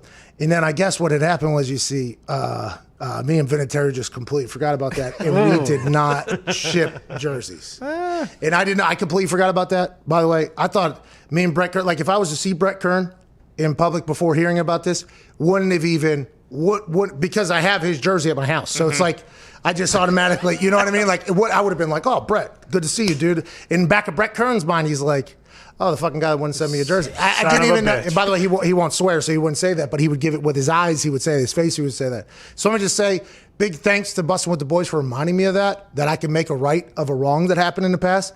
That, to be honest, is 100% our fault. And who knows how or why we forgot about it. But I definitely forgot about it and had no idea it happened until I think yesterday. And my only response was, oh, no. Oh, no. Because I do remember how that all went. And I started thinking, we sent it, didn't we? Oh, no. Oh, geez. We did not. So I owe Brett Kerner jersey. Anyways, I don't think it's a kicking game. $2,500. Yeah, I think it was third down defense is what it is. They were trying. Yeah, third down defense can't get off the field. They have no pass rush. That's a big deal. That is a obvious big deal. But also offensively, can they keep up if they have to? I know the offense is awesome and the way they play is awesome and it's a style of winning. But if you think back just less than a year ago to the playoffs against the Chiefs, they had what, like a 20-point lead, whatever it was. I forget what the lead was. 10-point? Yeah, I believe it's 10-point lead or whatever. And they had a lead on the Chiefs, and the Chiefs just turned it like that. It's like, I think in the game you have to be able to score. Can they do that? Ryan Tannehill has been playing football, I guess, at a rate that's better than any human maybe in the history if you look at certain stats and everything like that. Can they do it on the offensive side? Maybe. We'll find out. That'll be something that we will have to find out. I like the Titans a lot. I've bet on them. I've lost money because of them a few times now. They lost to the Bengals, obviously, this past weekend.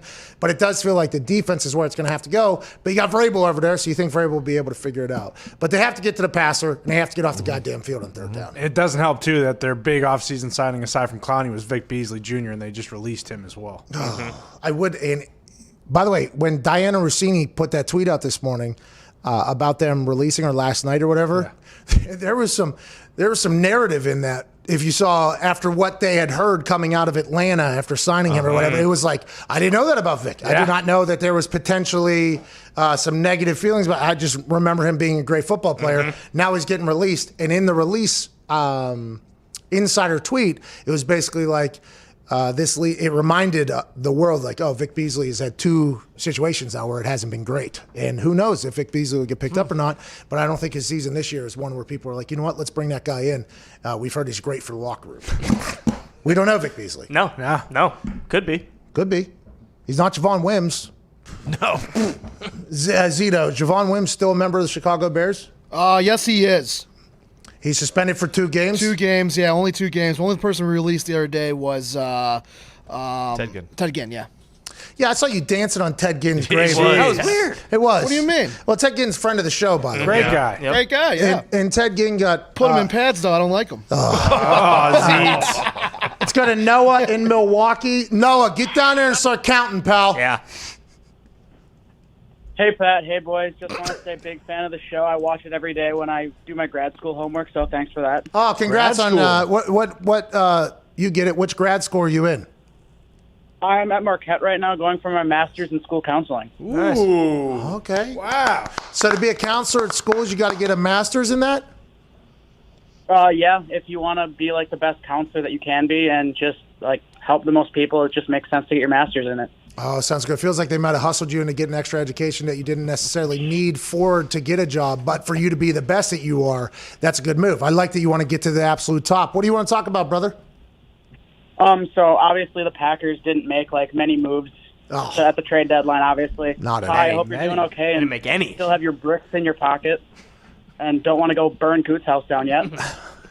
But I was just wondering what you think the chances of the Packers even like making it to the NFC Championship or Super Bowl still are at this point. Great question, Noah. It does feel like they kind of hustled him into getting a master's in big time. You know what I mean? Because I didn't know if there was a different job you could get, like if you get the master's in it. You know what I mean?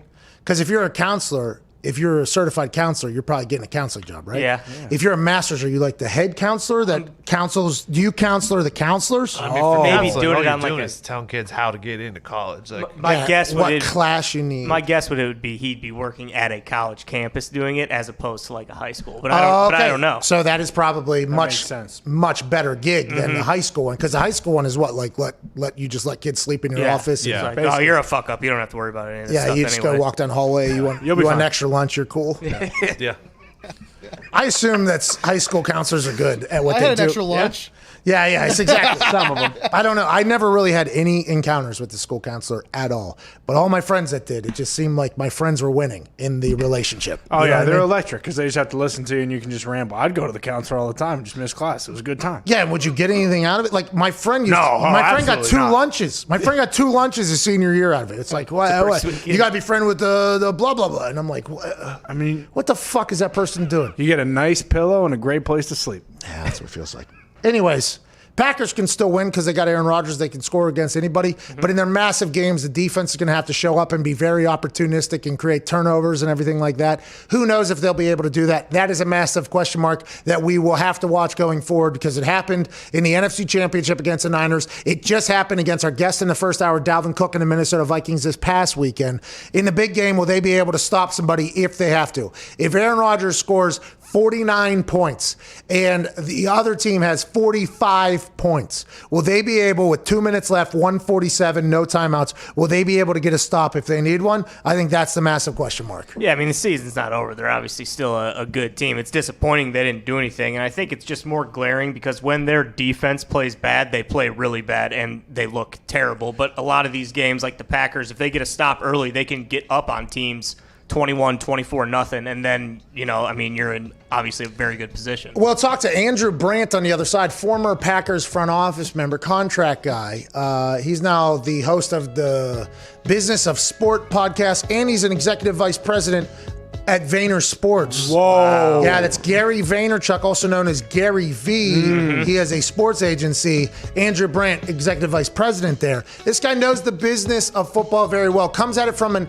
analytical contract side of things as opposed to the side that basically everybody else comes from. Why'd the Packers do nothing? I assume he has an answer. Why not Will Fuller? Add another weapon on the offensive side of the ball. Why not someone on defense? Why not any of these other teams? We'll talk to him about all that and more on the other side. This is the Pat McAfee Show, Sirius XM, Channel 82, Mad Dog Sports Radio.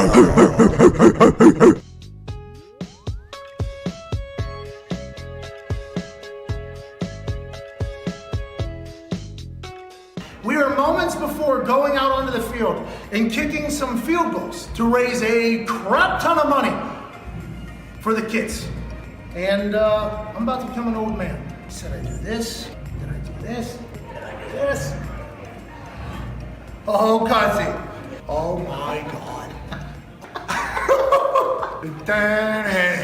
You want a little bit of that, Grandpa? Hey, you see, you go, I'm just so excited we can raise some money because that's what we're here for. What's going on? Hey, hey, hey. It is hard to see down.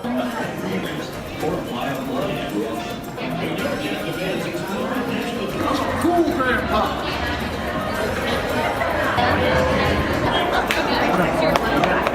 There's no way I lived this long in real life.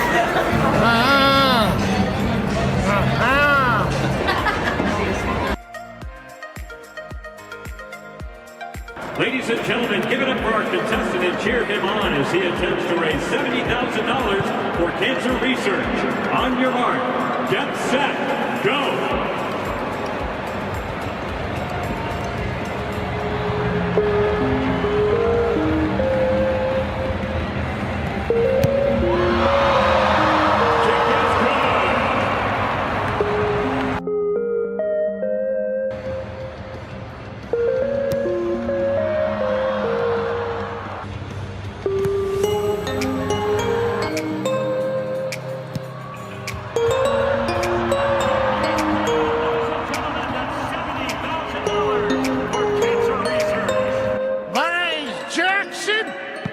I've been a fan of the Colts since the Mayflower came from Baltimore.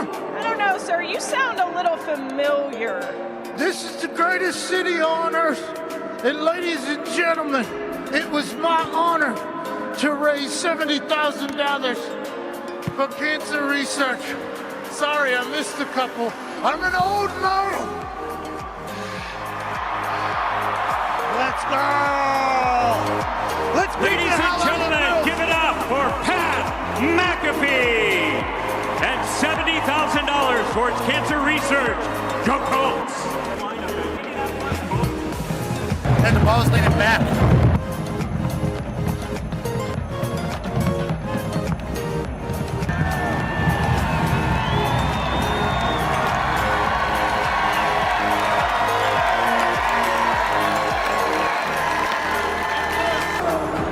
Couldn't see. It's a lot more difficult seeing. Hi! Old man's got a hammer.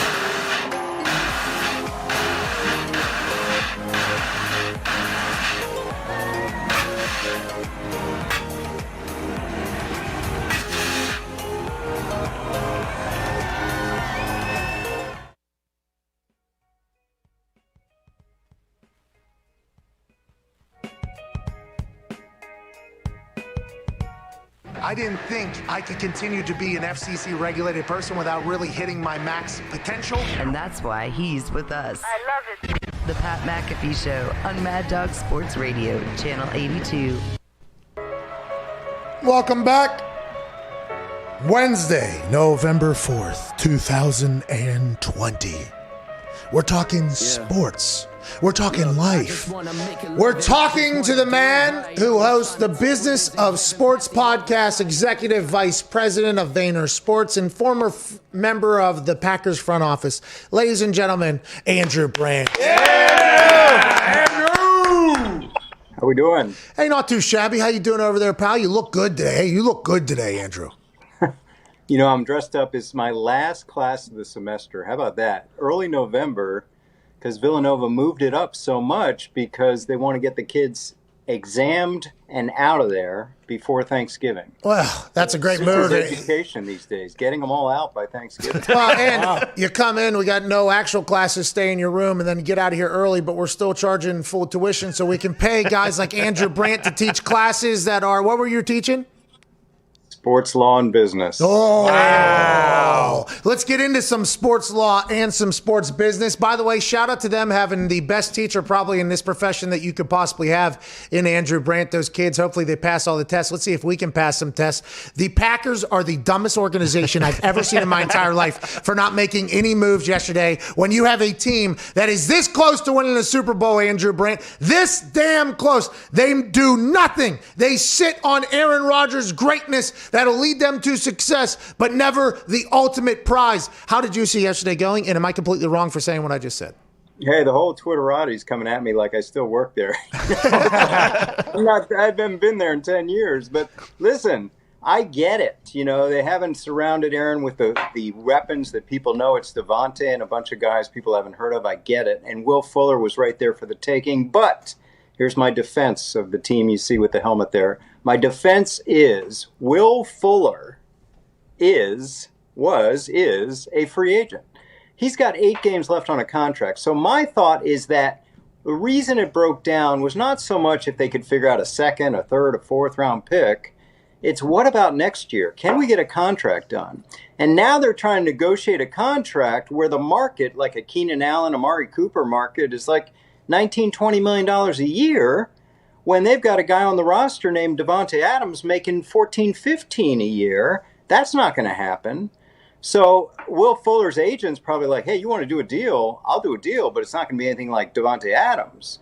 And that's a problem. That's one reason why it couldn't get done. If I'm the Packers, I'll give up a low-round pick for an 8-game rental, but I won't give up a high pick for an 8-game rental without that contract coming out. So I'm just trying to let you know, your listeners know, why this was a tough deal to do. If they want to do some other Texans receiver, Brandon Cooks or Randall Cobb, bring him back, or Kenny Stills, yeah, no problem. But for this guy, Fuller, he's a problem.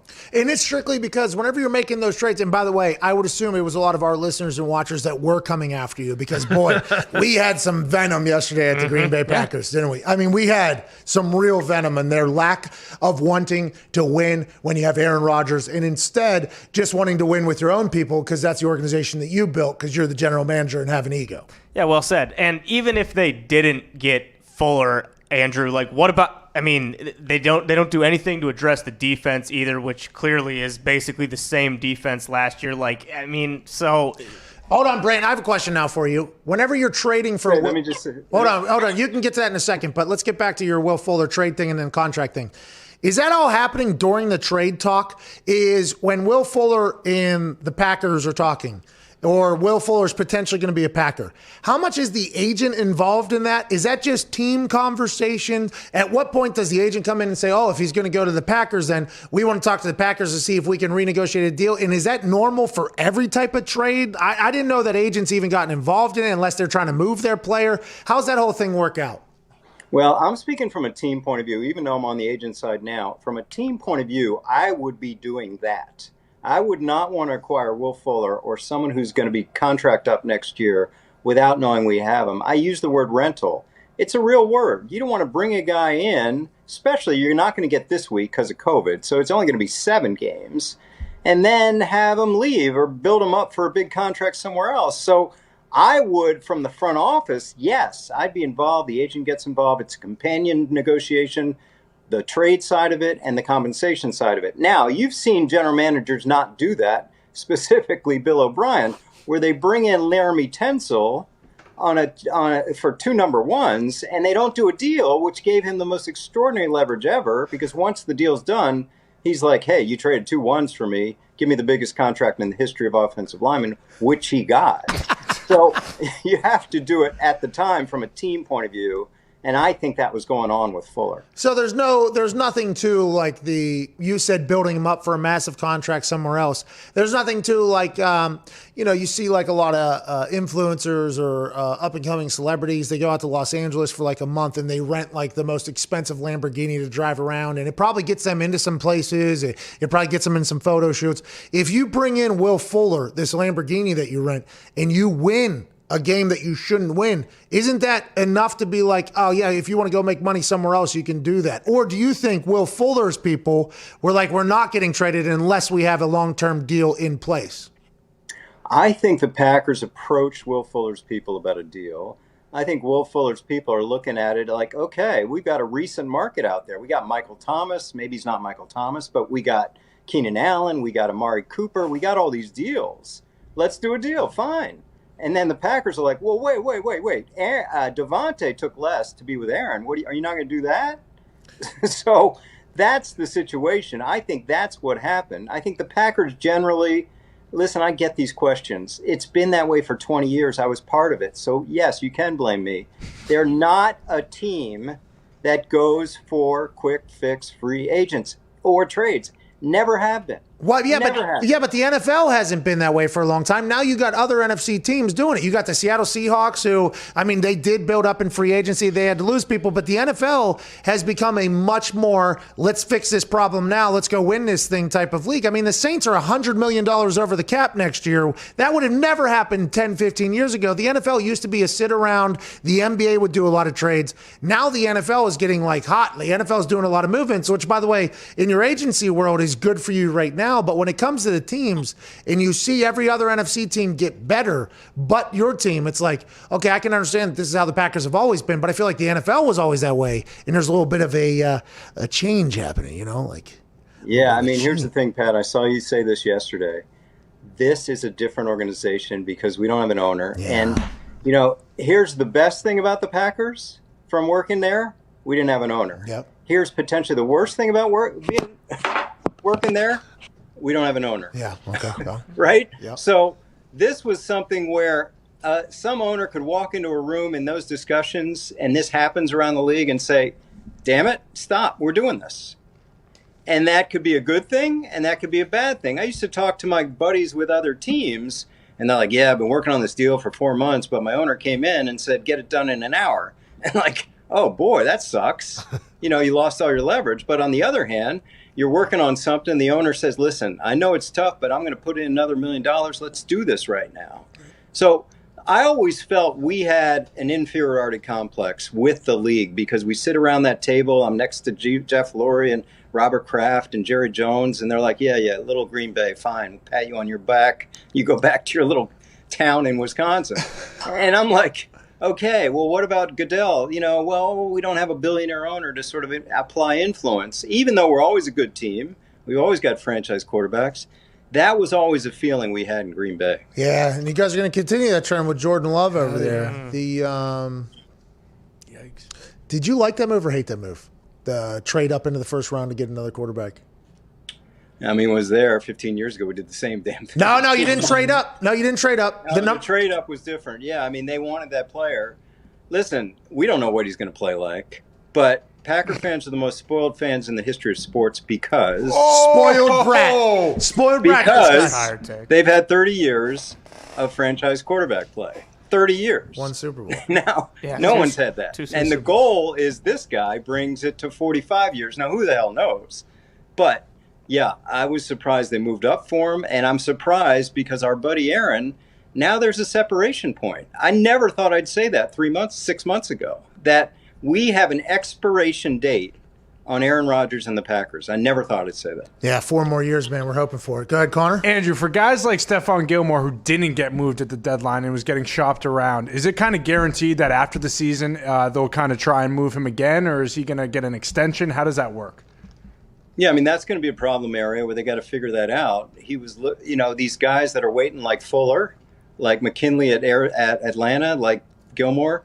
I mean, these are guys that are kind of playing out the string. You sense that there's going to be separation. It didn't happen right away, but you sense it's going to happen later. I think communication has to happen with those guys like today. Like, we didn't work it out. You're still part of this, and we are into you. We'll address everything else after the season.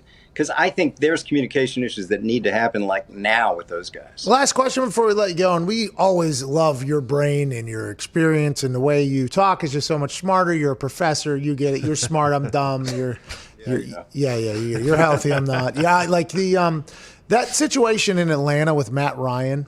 He has $100 million owed to him over like the next 3 years or whatever. New GM going in there, new head coach going in there. If you're the contract dude for the general manager, whoever that is, what do you do with that? Do you try to approach Matt Ryan to see if he'll restructure? And if you're Matt Ryan, you would never. Why would you?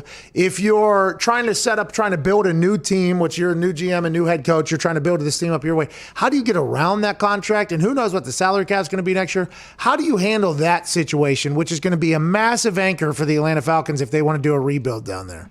They look like a rebuild, and a rebuild's not going to have a $35 million quarterback. So they've got to figure that out. Again, communication with Matt Ryan's agency, where are we going with this? Because is it better to start fresh?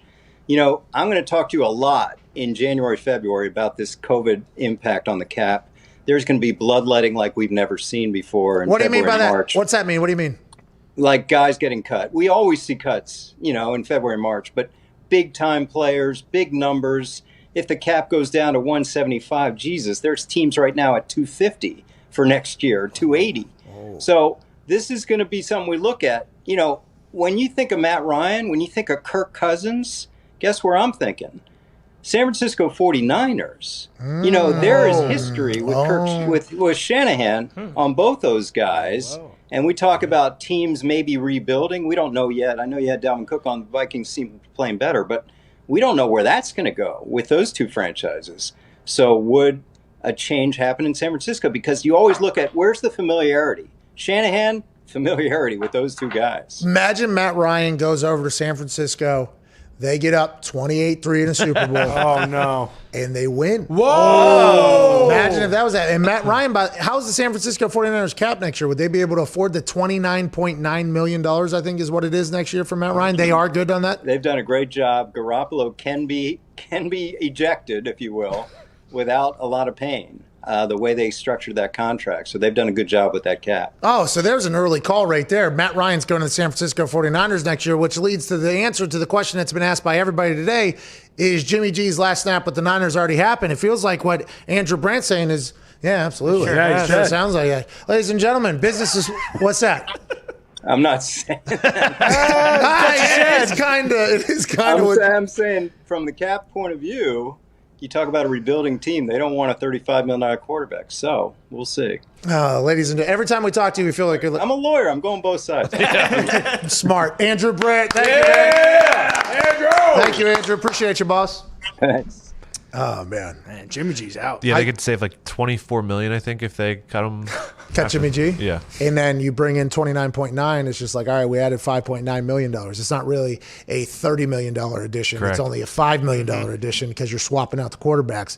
Matt Ryan in that offense with Shanahan was very, very good. Very good. Yeah. Very, very good. And wow, and we know that the Niners were interested in Tom Brady. Yeah. Yep. So it's not like they're not looking into old or quarterbacks that can't move or anything like that.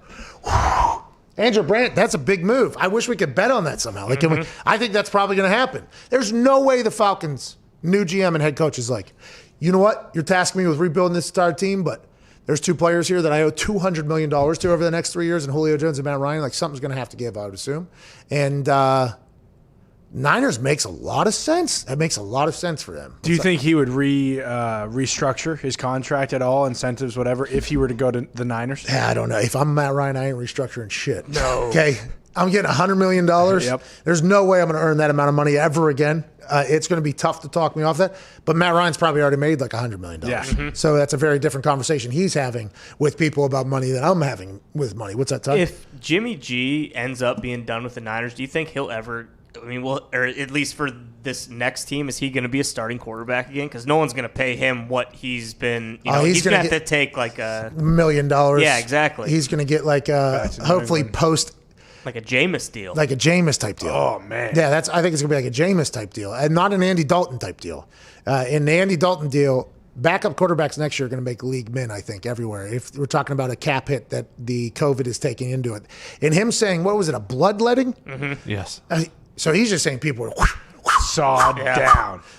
Goodbye to insert name of premier player for this team. And let's dump that news with other news. This person's also cut, and Jerry Jones is going to wait till the end. And boom, see a Zeke, Amari Cooper, and everybody else. Oh. I mean, it's going to be a wild offseason. What's up, Diggs? So the Falcons are next season. They're 30th in the league in cap. They're already $25 million over. So they're going to have to do something about that. Yeah, they're going to have to make moves. And you don't want to. Let's go to Diggy in Oregon. Diggy, like a shovel. What's going on, bub? What's up, Pat? How's it going? Not too shabby. How are you? I think Oregon passed something yesterday. Mushrooms, I believe. Congratulations, Pretty much dude. everything. We did. Yeah, We're a lucky state. Congrats to you guys. Enjoy that. My question is, do you think the Niners training staff is potentially something to look into? I mean, there's no Tyrod stories yet, but I'm worried for my guys. Because they're so injured? Right. I don't know what he's saying. That or he's blaming all the injuries on all the injuries on because the trade. George Kittle, Mostert, Jimmy G, Bosa, Debo, Bosa, Mostert, all those running backs, Solomon Thomas, and now they have COVID. Sherman this morning. Sherman. Something to think about. Hey, look into it. Yeah. Hey, somebody should look into that. Good thing about us is we're not the ones to do that. Yeah. Nope. Somebody listening should look into that, though. I don't even know where to start with the questioning there. Excuse me, training staff. You getting these motherfuckers hurt? Is that where you start at? Or is it the strength staff? There it is. Is that is it the strength staff that you want to blame? Or is it potentially just unlucky situations happening and there being nothing you can do about it? All those things, potential valid answers, by the way. Because they also did try to blame it on MetLife. Yes. I do remember that. So, do we have a conversation with MetLife for what they did to the 49ers? Very different team, though, whenever the entire $80 million worth of salary cap's not playing for the 49ers, by the way. Last year and this year, very different stories with the 49ers. I remember we were doing a show last year. I think we were on radio. Yeah, we were on Westwood One last year, right? Yeah. We were on radio, and one of our stations was in San Francisco. And we were scattered through the country. We were on like 31 stations, and then it grew, and then it grew, and then it grew, whatever. But we were on San Fran first, and we never talked about the Niners ever. And then we took a trip over to the actual station. We did a show live in the studio next to 93.7 The Bone. We went over there, but we got a lot of calls from people that were pissed off at us for not talking about the 49ers because the entire conversation last year was the Niners defense was just so good, right?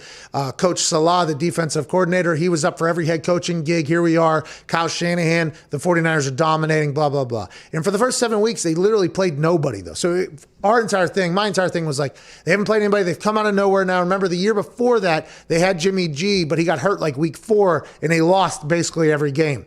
Then the year before that, Jimmy G got traded in late in the season. He won every game. So there was no real conversation about the Niners being back until last year whenever they were on that run, but they hadn't played anybody. Then obviously they go on that magical run all the way to the Super Bowl. They have a lead. If one pass gets completed, they probably win that goddamn game. They're Super Bowl champions. But now the conversation goes back to, like, will the Niners ever be able to repeat what they did last year? Because the incredible luck they had with health, right? They had a stacked defense all year last year. Have offenses figured out, this is always a question, they figured out the defense and all that, or is it just you can't win games when you have $80 million of the salary cap on IR? And that's probably the right answer at the end. So it just sucks for the Niners that they had that one great year, and their fans are a faithful bunch. But I don't know if Jimmy G's gone and this is gone. I mean, are they fucking rebuilding over there in the 49ers already with the salary cap potential problem? Well, that's the thing, too, is like this year, like their record is still pretty good. It's not like they're, I mean, like I think Kyle Shanahan is good enough to, like, he's a good enough coach to either let them steal some games, or I don't think they're ever out of it as long as they have him. Let's go to Rob in the Bay Area. What's going on, Rob? What's good, Pat? How you doing, man? Not too shit. Hey, thank you, bub. What do you want to talk about? Well, first, I just wanted to thank you sincerely. At the top of the year, I spoke with Boston about how you guys brought up Amp Harris, Myron Rolle, and I thought that was really awesome for you providing such a platform for those brothers to be and exuberate their dopeness. So first off, I just wanted to thank you for being such a dope human being. No problem. Want to let you know we're very much a show that loves to exuberate dopeness by friends. Anybody that has dopeness, no problem at all. We appreciate you listening and following along. What do you want to talk about, brother? My question was about Derek Carr. I mean, his numbers always seem to look exciting, and they look like he's a perennial type of player. However, it seems to me he kind of plays at an average level at times. I wanted to know what your guys' opinion on him is, since we never really get to hear you guys talk about the Raiders or Derek Carr in this fashion. This is what we just talked about, by the way, with the Niners. We just heard about the Niners, the Raiders, same exact area. I believe it's just like one bridge, I think, is Oakland and San Fran or whatever. And now, obviously, they're in Las Vegas, but a lot of fans still there. You know, the Raiders won us a lot of money this past weekend against the Browns in Cleveland. So I'm really high on the Raiders right now. Very high on the Raiders. And I think John Gruden is such a good coach. Last year, they won a bunch of games they shouldn't have won. They went on this, I think they were on the road for like 7,000 miles last year at one point, and they won like 5 straight games after traveling around the globe or whatever. That team wins games that they're not supposed to win, it feels like, and they're better than anybody ever talks about. But the conversation always begins and ends with they're in the same division as the Chiefs. So it's almost like the Buffalo Bills for the last 20 years, the Dolphins, the Jets for the last 20 years. Whenever you have the New England Patriots in your division, it's hard to get hyped up for you because it's going to be difficult to think that you can win your own conference when it's going to be very impossible almost for you to win your division. Now, granted, the Raiders already beat the Chiefs, okay? And if they can win both of them against the Chiefs, that would be massive for them winning the division and moving forward. Then the conversation goes to, but I think that's why you don't hear us talk about the Raiders a lot, because it's, I don't want to say it's wasted conversation, because it's not. They could get hot and do what they got to do. Darren Waller, we're big fans of a lot of things that are cooking over there, but it's like, what are the actual chances of them winning their division, I don't know, for like the next 10 years with the Chiefs in their division? I'm not 100% sure. I'm not 100% sure that is. Probably pretty low if I had to fucking guess. Well, no, and they've actually been kind of, because I saw it the other day, they've played the hardest schedule in the NFL so far based off of wins and losses, and now they have like the 26th toughest schedule coming up for the rest of the season. So the Raiders definitely have a chance to be one of those playoff teams at the end of the season where they will be talked about more. And will they make a run through the AFC? Do they have enough to run through the AFC and make it to the Super Bowl? I mean, that's why you play the game, baby. Hey, any given Sunday, That's right. Monday, Tuesday, Thursday. in America. What? Canada. What? Mexico. What? England. What? That's it. You know what I'm saying? Any given day that you play the football game against other people playing the football game, you have a chance to win. But whenever you look at the Raiders, the reason why they're not talked about as much as they should be, by the way, they win games they shouldn't win. They play good game. They won us all a lot of money this weekend whenever we basically bankrupted FanDuel with that Oakland Raiders over Browns bet this past weekend. That was maybe the lock of the season with that particular one, with the wind and everything like that, coming off that game against the Bengals. Kind of expected it. But the conversation is always, will they be able to make a run if they had to? And I don't think that answer is yes by anybody's eyes, but we might be wrong. But I appreciate you calling and exuberating a bunch of dopeness during the call. It was awesome. Let's go to Craig in Salt Lake City. What's going on, Craig? Nothing much. Just I've been a big fan since Bob and Tom. Oh, my man. Appreciate that. Bob and Tom, local morning show here, syndicated on 170 stations across the country. They were the first ones ever let me on the air with a microphone. Can't believe they did that. Very thankful they did that. Thanks for rocking with me, brother. What do you want to talk about? The Packers guy that was kind of on just a couple of minutes ago kind of brushed up on it, why we didn't pick up Fuller. What kind of moves can we expect in the offseason for the Packers? Wide receiver wise, Jones, maybe a first-round draft pick. Great question, Craig. I mean, I know why you're asking that question because you have a brain and you're a fan of a team, but just know that team ain't going to do a fucking thing for you. Nope. Well, especially what he said about like with the cap changing, like if there ever was a time for them to start angling away from Rodgers and like just going all in on Love, like fuck them. That's what they're gonna do. You can tell. I mean, it's right before our fucking eyes. You think they're going to get rid of Aaron Rodgers? No, not after this year. But I'm saying like I don't think they're gonna do. Where's it at? Where's it at again? It's right where? Fucking right between our eyes, right in front of our faces, and we can't do a goddamn thing about it. At some point, you just gotta accept it. I don't think they're gonna get rid of him after this year, but I don't think they're gonna do anything to help him win a Super Bowl. It sure sounded like you were thinking that they were potentially going to get rid of him after this year with the way you said angling with the salary cap. No, I mean with like the draft and everything like that. Like Ty, you are becoming a voice of the Packers fans, by the way. I know. A legitimate Packers voice of the fans. I would assume that Gunther Kuntz knows who you are, okay? He's heard your rants and everything like that. And whenever you start turning thinking that they're going to cut Aaron Rodgers after this season or let him go. I mean, that son of a bitch is thinking it. And I'm just seeing it right in front of my eyes on the wall. I can't do anything about it. Hey, listen, I don't want it to happen, but you should mentally prepare for it because it sneaks up on you. Yeah, you forget Matt Ryan. Niners can have Rodgers down there next year. Yeah, because hometown guy. Gumpy. Oh, my God. Fucking easy, pal, okay? We don't need to be putting that out into the universe just yet, all right? Gumpy didn't vote yesterday. Yeah, good point. Let's go to Jordan in Vegas. What's going on, Jordan? Pat, boys, hope you guys are having the absolute best Wednesday you've ever had in your entire life. Oh, bingo, Jordan. You too, pal. Thanks for calling in. Love that. Yeah, you too. I got a question for the Canadian butcher in the back there. Okay. Shout out to the pod. See a friend, tell a friend. Yeah. Mr. Gumpino, 6-0-1 in soccer this past weekend. Can't seem to get my eyes on those picks, brother. I don't know a lot about soccer, but I want to follow you to the soccer promised land, my friend. Great question there and great statement by Jordan. We've actually had a lot of people who have told us that they know nothing about soccer, but when Gumpy makes a pick, they ride with it. Oh, yeah. I've made money off of Gumpy's soccer picks. I don't know the teams that I'm betting on. I know that there was a OC, a later team that lost this past weekend for us, which was awesome. Gumpy knows more about soccer gambling than I think anybody else, and the guy wants to know why nobody can ever hear him or see him. I tweet them out every Saturday morning. You fucking loser. Follow him on Twitter, dude. I tweeted them out yesterday, and I was told I didn't know anything about Ajax, and Real Madrid wasn't in good form, and they went 2-0 yesterday. Oh, yeah. Free money. There's time goes into these picks. We're not throwing them around all willy-nilly. Yeah, because nobody would ever know that much about soccer because it is insufferable to pay attention to, but you do. He loves it. You love it. Like this morning, we were watching our guy Steve Kornacki kind of roll out of bed, and all of a sudden somebody goes, "Hey, what's going on with PSG?" You're like, "Oh, a lot of injuries." You start running. I was like, "How the hell do you know that?" Because I know that there is nothing in America that covers that. So you have to do real research, and I think we all should benefit from it, which I have been. I think Jordan shouldn't eat. At Bubba Gumpino. He puts out these soccer pics. You don't have to watch a game. It's a fun little game, actually. You just set it and forget it. Yep. You just set the bet, and then at night, before you go down, lay down, you open it up, you go to the settle bet thing, and you just see a green W next to a bet, and you're like, shout out to that soccer team in Germany or Spain or Ireland or something like that. And it's a fun little game of making money right before the holiday season. But that one I give out on Friday on Hammer Dan is the one you want. That is your favorite. That's the one. Play of the week. If you Is it easy? Is soccer gambling easy? Is that why you do so well? Or is there other people that do good in soccer gambling? Or are you like are you the guy here in soccer gambling? It's tough. It is tough.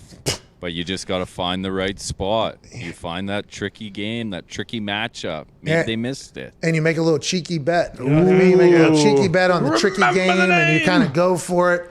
I appreciate it. It's been great for us over here. Yeah. I haven't watched one single ball be kicked since the MLS shut down the bubble down there in Orlando. I haven't watched any of these soccer.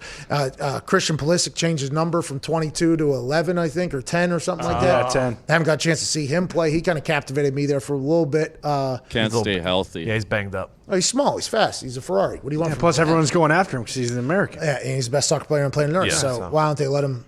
Why don't they let the peacock open his feathers a little bit and fly? Yeah. Did they finish the MLS tournament? I'm not sure. They did. Did Yeah, they they crown did. a champion? Who won? They did. Don't know, but they Orlando, finished. I thought. Shout out to the Portland. No, Orlando lost to Portland Timbers. In Oh, the the final. Timbers. Oh, It's your team. the Timbers are my squad. They start cutting that log. Oh yeah. Fucking. You know what I mean? Why doesn't Portland have an NFL team? It's a good question. The Pacific Northwest, if you just drop an NFL team in any of those things, they lose their mind. That atmosphere is just absolutely unbelievable. We're about out, by the way. Show's almost over. Didn't even look. All right, big soccer show. Hour two. This song stinks. What is this? It's not good. Hour two is wrapping up in 9 seconds. To be honest, didn't know that was happening, so this is the worst ending of an hour in history. Go take a shit. We'll see you on the other side with more phone calls.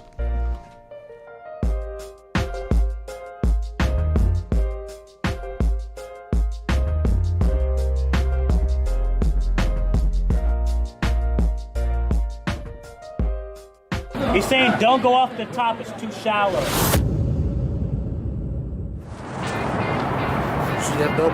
All you're going to hear this stadium do is they put the big paw up, they start shaking it, they go, whoa.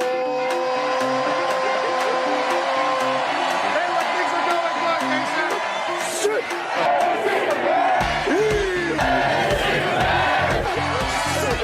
Yeah, he loves the defensive side of the ball. He said yesterday to me that this is a blue-collar team. They win it on special teams. They have 5 block kicks this season. The defensive side of the ball, Lynch leads the Big 12 in sacks. But also on the offensive side, Denzel Mims is an absolute animal. He is a weapon.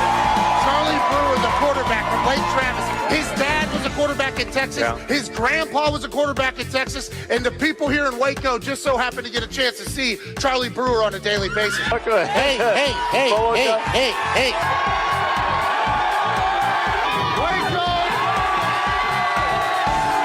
Yeah, Boomer here is going to mean a little bit different than what it means on the internet currently. And hopefully here in Baylor, they hope they're not hearing a lot of Boomer sooner. Everybody wants to be a punter, including quarterbacks. If I was a quarterback, I'd want to be a punter as well. 0 yards on that punt. That's an embarrassing situation. The Dak dance that gets on national television has led to a lot of losses, but you got to respect the hips being able to. What sign am I going to make for College Game Day? Well, I want to make something creative. I want to make something fun. No, to hell with it. I don't like OU.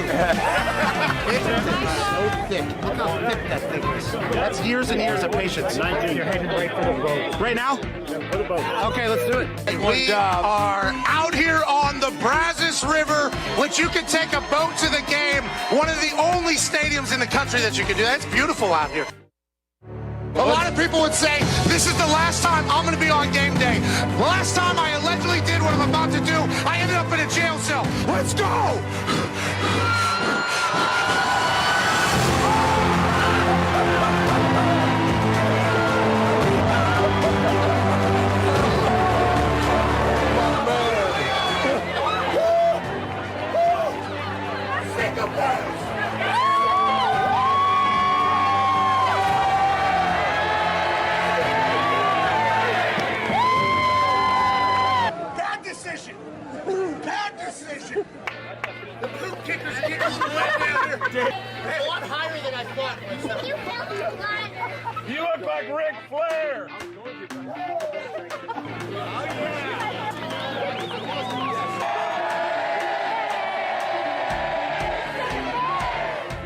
was a sellout, by the way. That was beautiful. Do we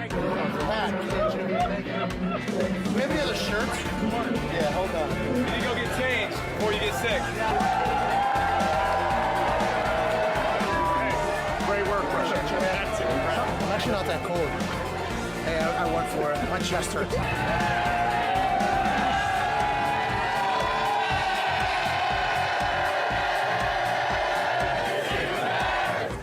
It was like 5 feet. I was standing there.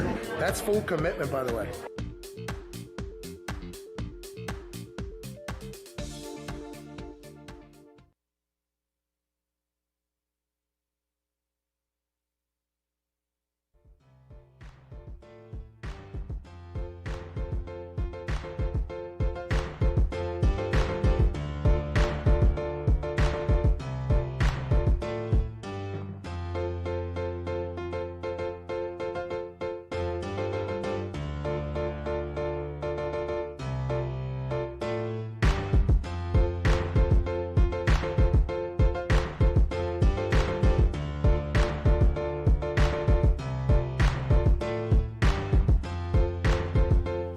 I don't understand the whole legal gambling thing. I've been gambling illegally my whole life. I don't get what you mean by FanDuel Sportsbook. Dude, illegal gambling is done. It stinks. Legal gambling is the greatest thing of all time. FanDuel Sportsbook has so many good bets. They even refund bets that they think didn't deserve to lose. They got all the spreads. They got same game parlays. You have to start gambling on FanDuel Sportsbook if you're in a legal state. And that's not the only thing. They make it so easy to withdraw and deposit money. You can just link your bank, deposit whatever you want, withdraw whatever you want, whenever you want. Yes, I mean, this please. truly is the greatest sports gambling app out there. He's right about the banking. It is the greatest, but you really don't understand the bets that this sports book has. They have in-game bets. They have in-game parlays, and he said it, but I'm going to say it again. The odds at this place are the best, and once you download FanDuel Sportsbook, we are going to take all of their money. All of their money. Right? Right? Right? FanDuel! FanDuel! FanDuel! FanDuel! FanDuel! FanDuel! FanDuel! FanDuel! FanDuel! FanDuel!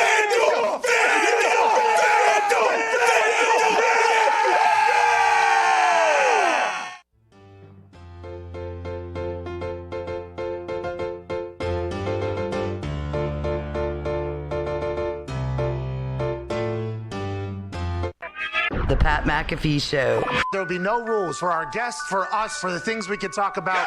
Speaking his mind. I've never had a problem expressing my opinions or my thoughts or anything like that. While being relatable. I haven't had that manufactured fake-ass celebrity that a lot of people have whenever they go on those big networks. I've had a chance to really build my crew, build my following, build my audience. And ridiculous. What am I supposed to do? So I'm supposed to look at something that I can definitely afford and say, nah. Is that what I'm supposed to do? The Pat McAfee Show starts in 3, 2, 1. Hello! Wednesday, November 4th, 2020, and hour 3 of the Pat McAfee Show here on Sirius XM begins right now. Great beat drop there by Twine. Joining us via satellite. Just a FaceTime, actually. Imagine back in the day whenever people had to do shows like this and the tech and everything like that. I mean, it had to be a nightmare. They had to zoom something up to a satellite, and then that thing had to get shot over to one of them big-ass trucks, and then the truck had to have a wire behind, you know, the whole thing. Now we just got a guy sitting in an attic smoking 45 cigars, calling in national champion, Super Bowl champion AJ Hawk.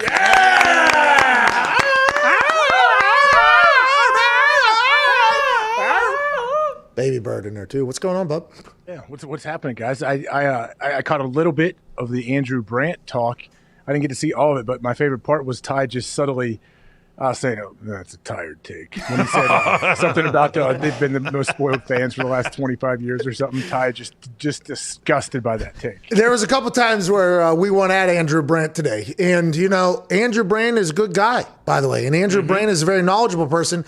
And if we didn't think he could take that, I don't think we would do it. But there was a couple things he said where I had to point out, like, okay, I know the Green Bay Packers never used to do it, but the NFL never used to do it either. And everybody's changing and you have a team and blah, blah, blah, blah, blah, But his explanation about the Will Fuller thing was very interesting, and I could see how that could be a problem. But if Will Fuller's people didn't want an extension and you're Green Bay and you view it strictly as this is a Ferrari rental here for the next however many weeks we go on or however many run we go on, and he didn't want a long-term extension in the trade deal, then I still think you fucked it up. Like, I still think it's not that. You know what I mean? I still think it's a win-win there if Will Fuller's healthy and the guy, which they obviously thought he was potentially that thing, Well, I think for Will Fuller, if he was looked at as like a short-term rental, and the Packers were up front and said, "Hey, we're not gonna re-sign you and pay you $20 million a year, pay you more than Devontae. This is gonna be let's go make a run at it. Let's go try to get a ring, and guess what? You're gonna drive your value up for whoever you sign with after this year." So I think it's a win-win for everybody.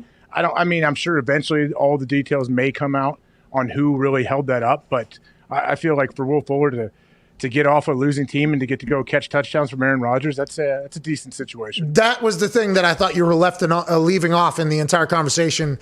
If you're the Green Bay Packers having with Will Fuller, like, hey, this is a rental. We're going to go win some games. We're going to drive up your value, blah, blah, blah. And then also, oh, by the way, you're going to be catching footballs from Aaron Rodgers. And Devontae Adams is on the other side. He eats up a double team as well. And let's not even get started about Big Bob Tunyon over there in the middle. So I think there's a lot that you could have sold if you're like, hey, we're not going to negotiate you a 5-year, $100 million deal here. Like, that's not what this is. This is hey, we're trying to get from A to B. You are the fastest way for us to potentially get there. That's what we're trying to do. But it feels like Gunther Kuntz is just loading up for the future. That's what it feels like, doesn't it? It feels like Gunther Kuntz is loading up for the future so that he can say that he built it from the ground up, which, by the way, I have a lot of respect for if it works. And if it doesn't, you're a guy that potentially just ruined an entire fucking great opportunity to potentially go win a Super Bowl that doesn't happen anywhere on a regular basis outside of New England for the last 20 years. So there's a couple different ways to look at it. That's right. We'll see. We'll see how it plays out. We'll see. But Ty said that he feels like what'd you say, Ty? I feel like I can see Rodgers leaving just right in front of my fucking face, just right in front of my eyes, and there's nothing I can do about it. I can't do a goddamn thing, AJ, but it's right there. He's gone, dude, especially with that new salary cap next year. Is there a chance that Aaron Rodgers is out of town with that new salary cap just next year because Gunther Kuntz doesn't want him there to begin with and he could save some money?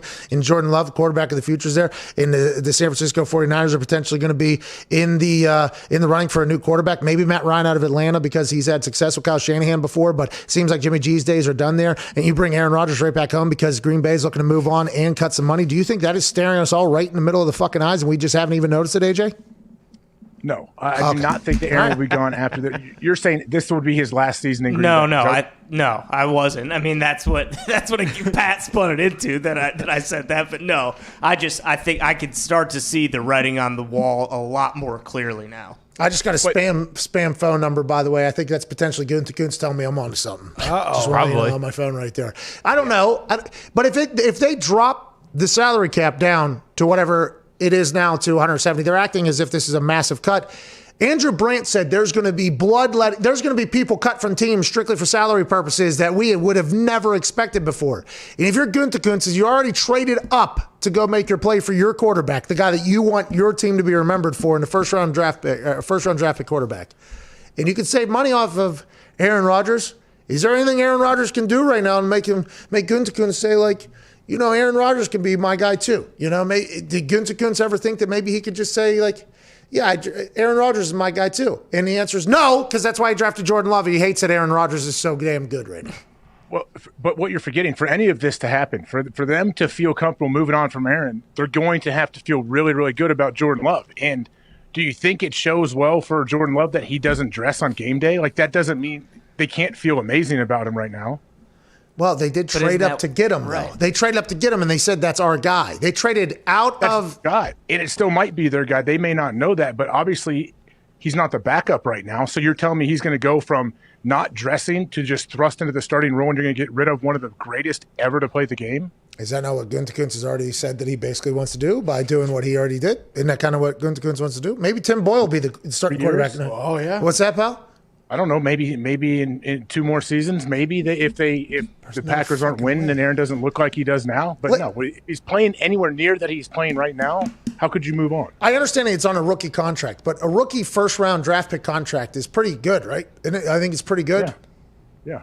And if they're just slicing and dicing deals or whatever, you think they're going to cut Jordan Love in the next 2 years? No, right? There's no chance Jordan Love's going to be there for at least the next couple of years. If he's not the guy, if they feel like he's not the guy, that I would give him a lot of credit for cutting Jordan Love. Like, I'm not saying they should. I don't want them. Well, to yeah, have we to do give him that, a lot but of credit I for doing a lot of things, and they won't do it, AJ. But how could they do that at this point and cut him and say he's not the guy when they've never seen him have in-game reps? Oh, no, not now. You can't do it now, but let's say like 2 years down the road. Yeah, if they, I don't know. I'm not saying you cut him. I mean, what if you got to put him in at some point and see what you have whenever that time comes, and then how long is the leash? Do you let him go 8, 9, 10 games? I don't know. You know what's interesting is it was very obvious yesterday if you listen to the reporters that break news all the time. LaFleur wanted to make a move, and Gunther Kuntz didn't. Right? That was the overall, like the whole. We were getting backstories of LaFleur and Will Fuller knowing each other since 2014 from some insiders. It's like, well, who pointed that out to the insider? Was that somebody in LaFleur's camp? Was that somebody that just knows? Like, who's doing it? And then a report comes out. There are disagreements at the highest level. It's like, well, they don't have an owner, so who is it? That has to be. Is that Gunther Kuntz and an old buddy that used to be there? What's his name? Ted Thompson?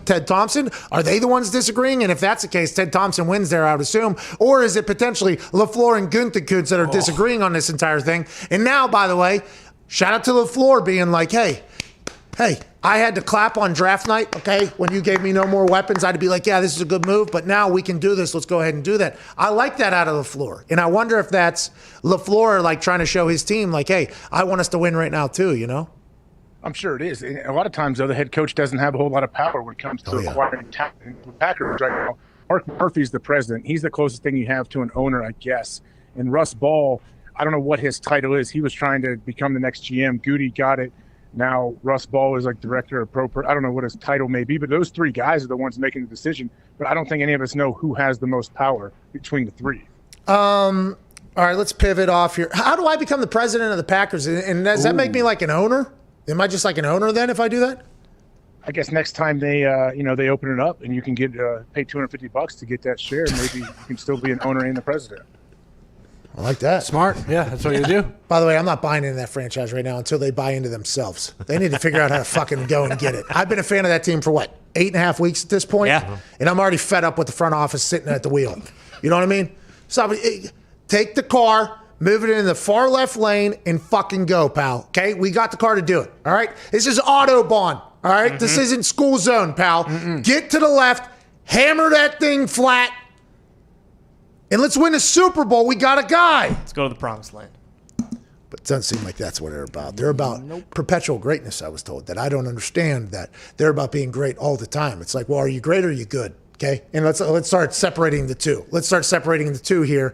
And are you at that point where you can? These are the conversations that, you know what? It's going to take me a little bit to, be a full fan here. Yeah. But I feel like I'm starting to experience some potential heartaches that Packers fans experience on a pretty regular basis. Well, and that's what I mean by like the tired take stuff in terms of being spoiled by 2 Hall of Fame quarterbacks. Is because you're right, you do get spoiled by it. Like after a while, it's not just like, well, I mean, I guess we won the NFC North last year. That was pretty sweet. It's like, who gives a shit? They do that every year. Like, I mean, you've had 2 Hall of Fame quarterbacks, and you got 2 Super Bowls to show for it. Like, it's tough to swallow. And you had A.J. Hawk. You had A.J. Hawk.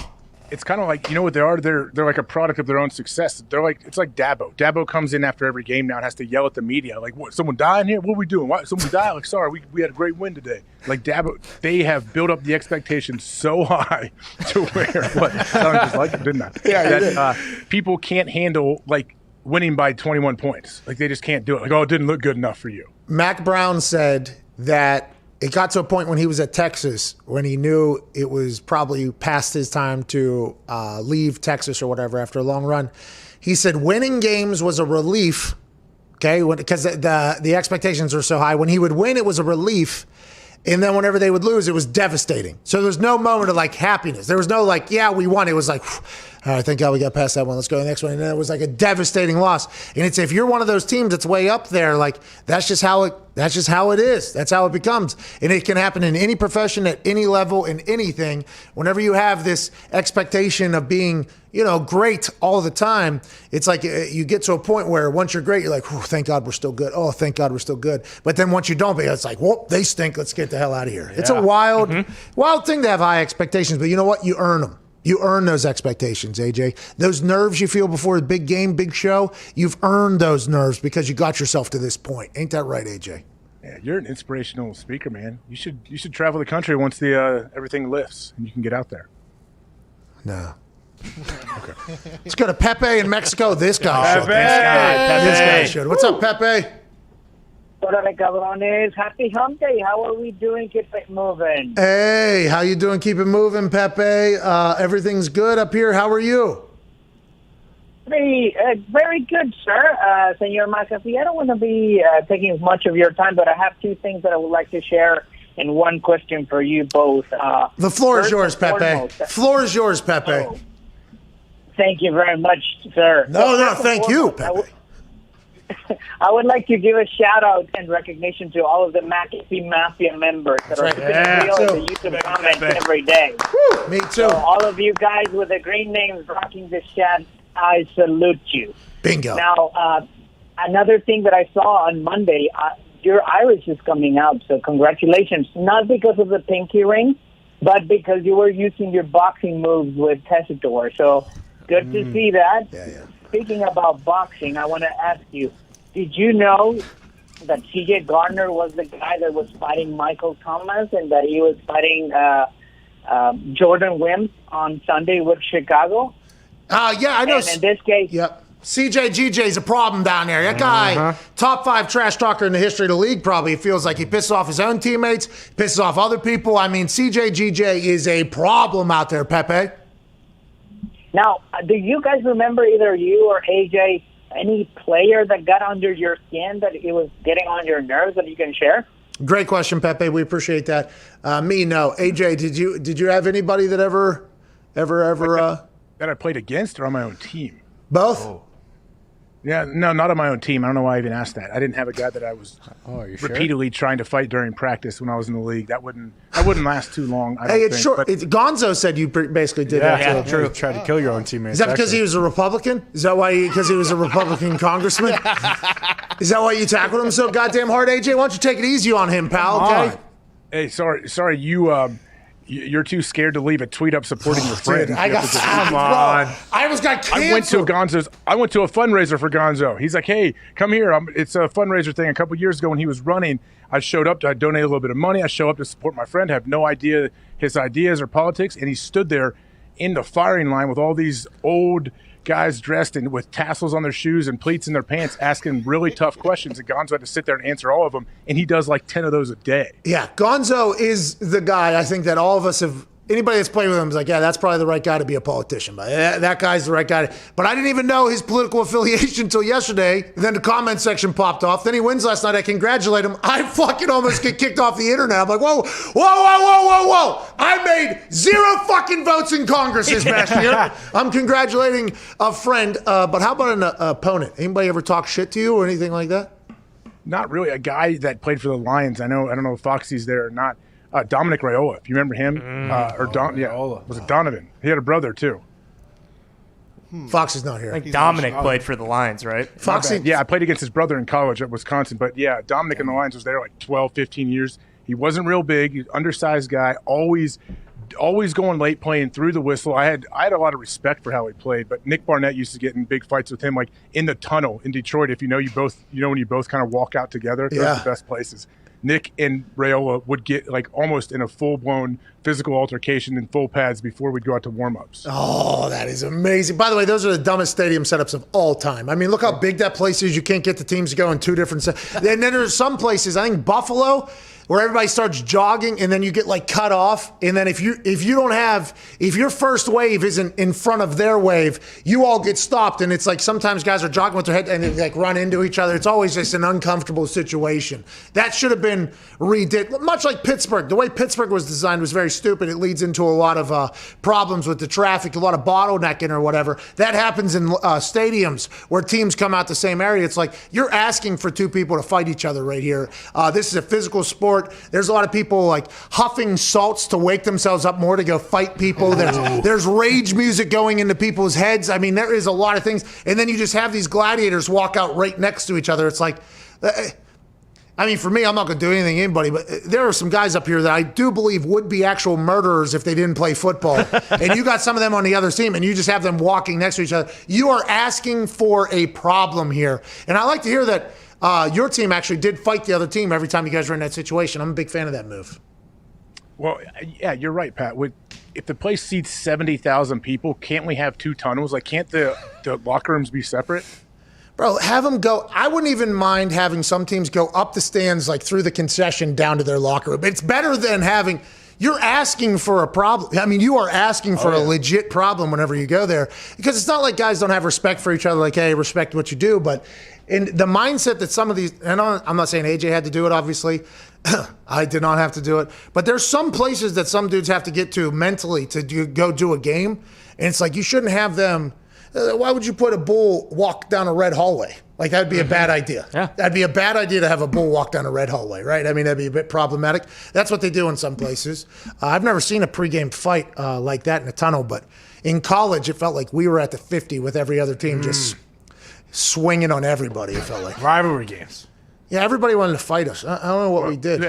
You had some dudes in college that were not scared. Yeah, we had some guys. And I'll tell you what, if you weren't in the photo that was taken, I mean, that was problematic. So you would always see a 40 come bopping in somewhere, you know?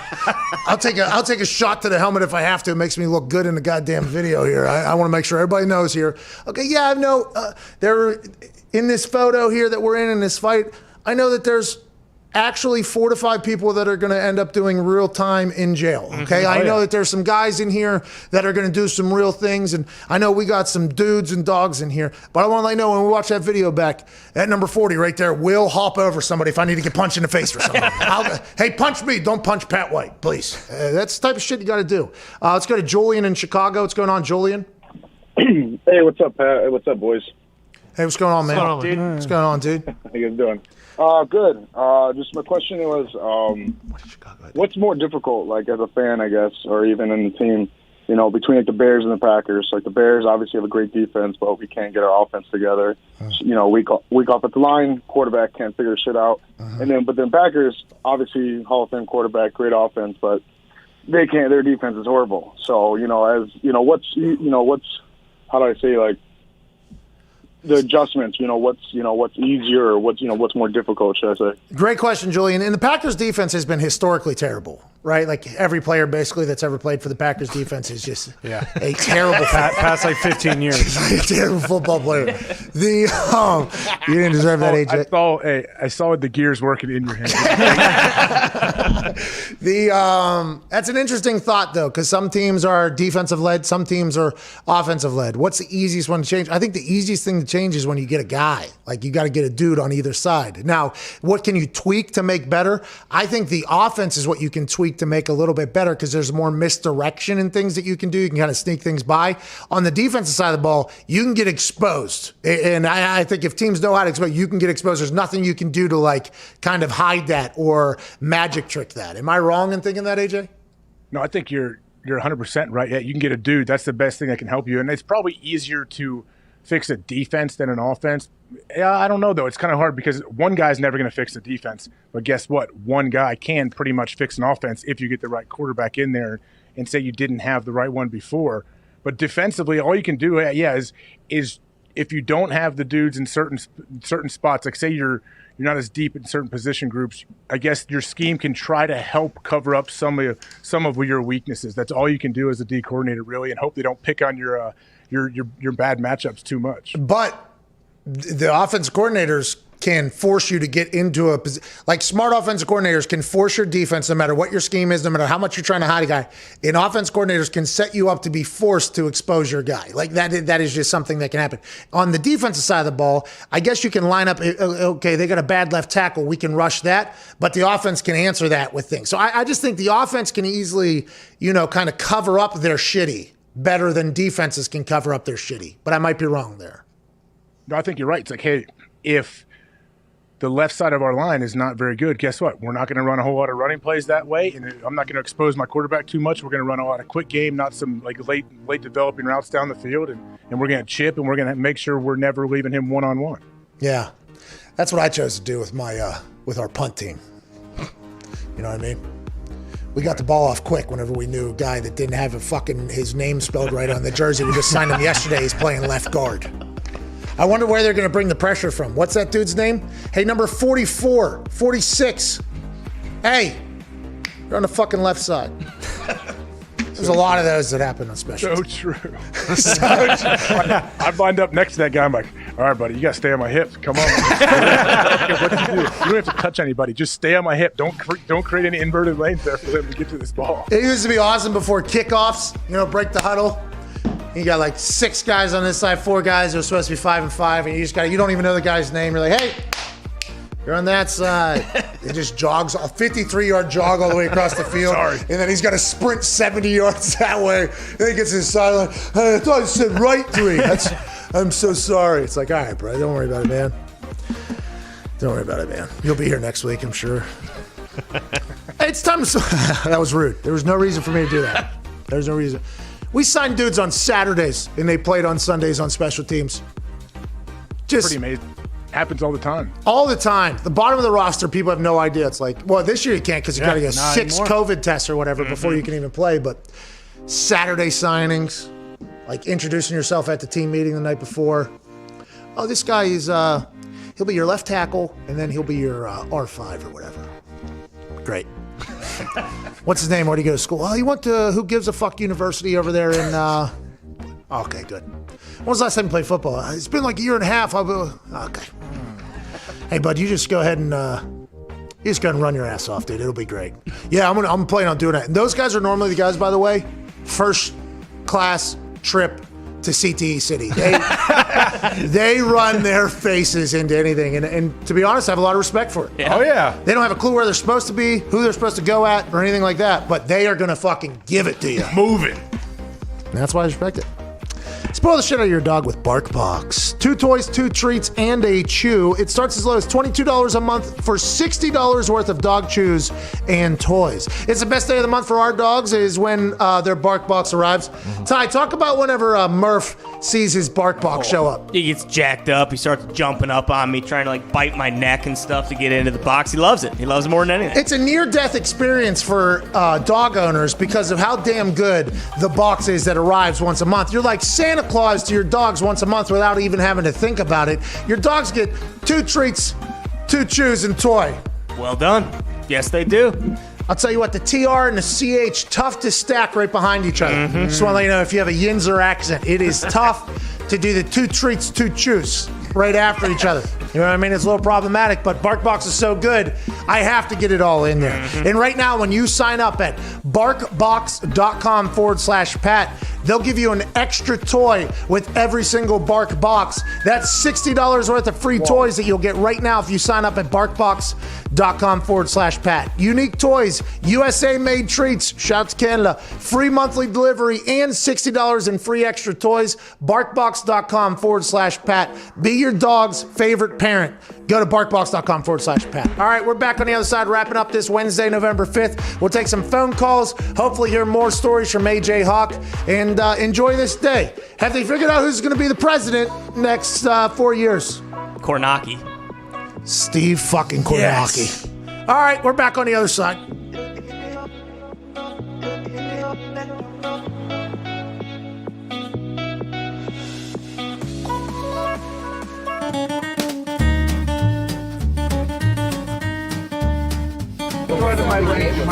I told her about it. I was like, the expectations of the New York subway. Don't worry about it. Oh, hey,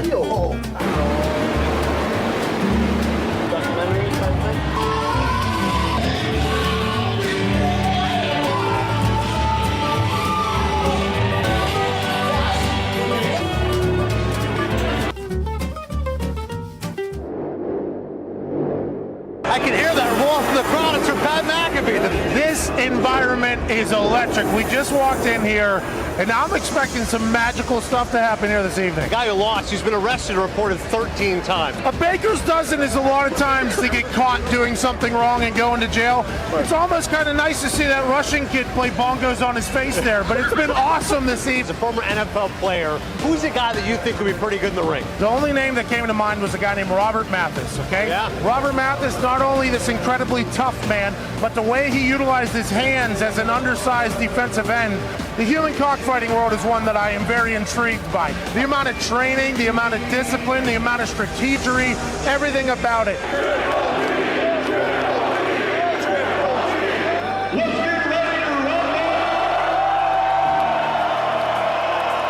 The dude's got cinder blocks attached to his wrist. I think tonight is going to be a big night against Tarasenko. I was going to say it 3 different ways. Tarasenko.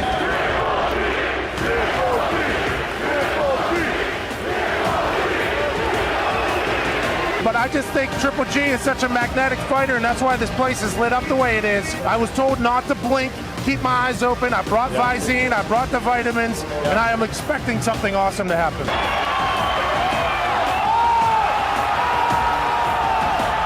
The winner by unanimous decision.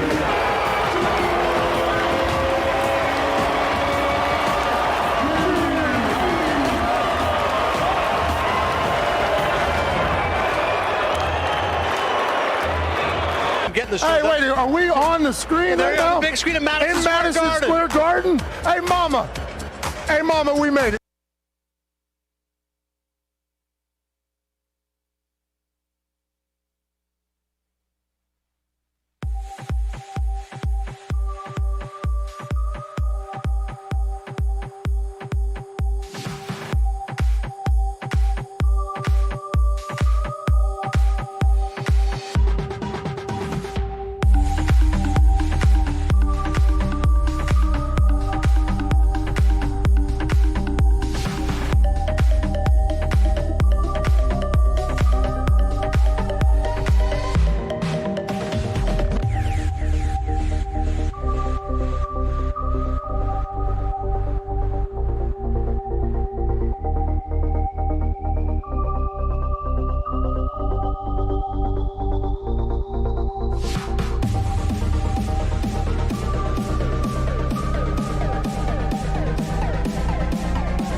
Do not talk about Pat McAfee. Do not talk about Pat McAfee. One fight at a time, fellas. The Pat McAfee Show.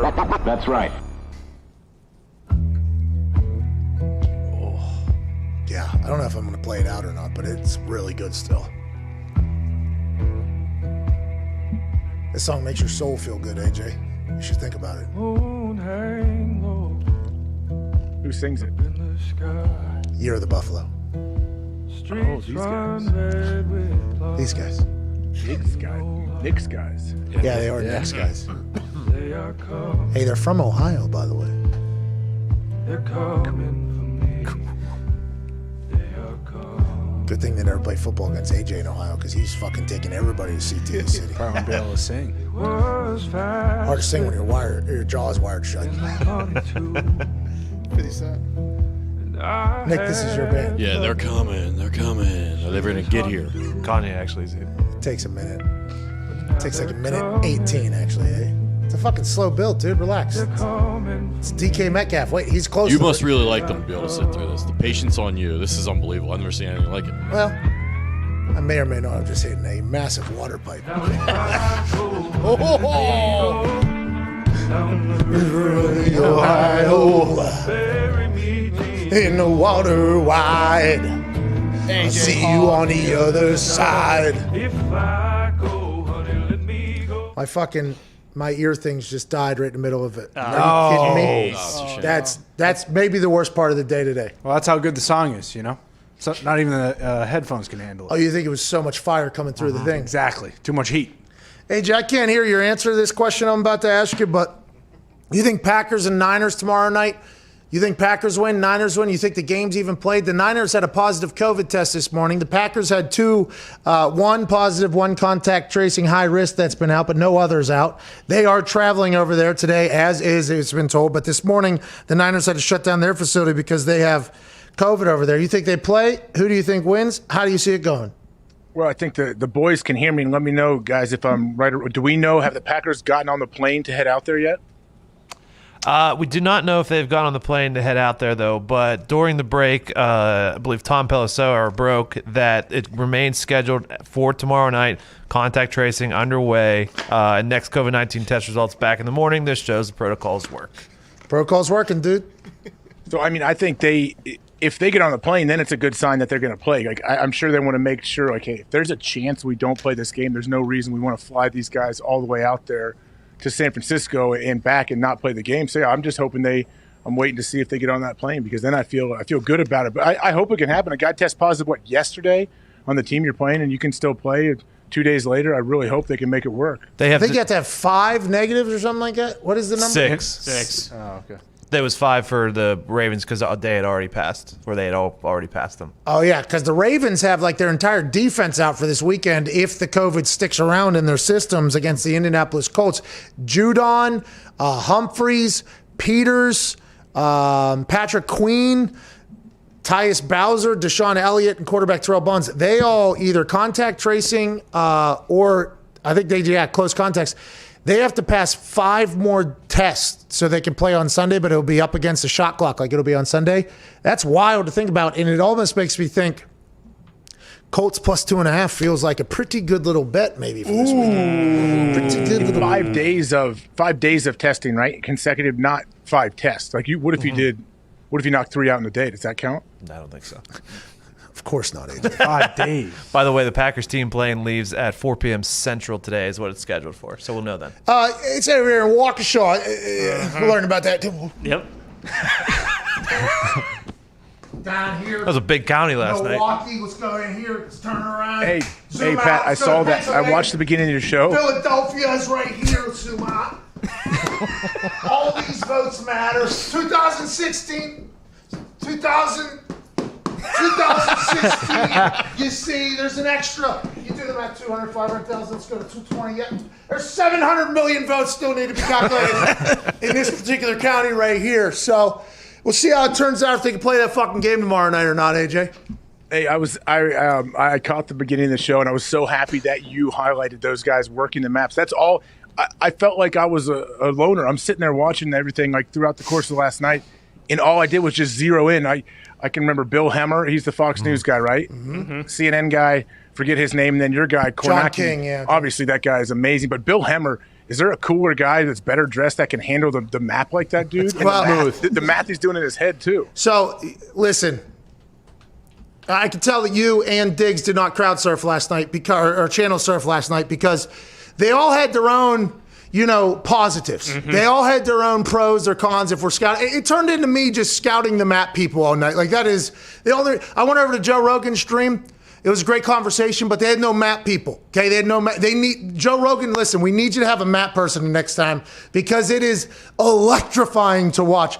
Bill Hemmer had his own he was it felt like he was like a very smooth man. You could see that he probably he wakes up in the morning, he has his tea, he was very smooth, professional gentleman. John King, felt like John King had some narratives to push. It really felt like John King was telling his story, but he was very good at what he was doing. But he did a couple of, we need a lot of help right here. It's like, well, who's we, John? John, who are you talking to there? We need to figure out, that whole thing, which was awesome. And Bill, obviously, Fox, he's going to go the other way. Kornacki, this son of a bitch, dude. He was electrifying. He slept 0 hours last night, okay? We got a good intel. There's an insider now for these mappers. I guess John King got like an hour or two of nap. Bill Hammer got like an hour or two. Kornacki has not slept. They put his ass on TV this morning. They rolled him right out of his bed. He was about to fall asleep, but he had numbers in his goddamn head. They put him out there, stumbled at starts, but he's back, baby. This morning, hey, this office was electric this morning, obviously. And we have normal ESPN, okay? We have everything on Fox Sports, NFL Network. We have everything on our TVs to see what everybody's like, what do we potentially miss or whatever? What's everybody else talking about?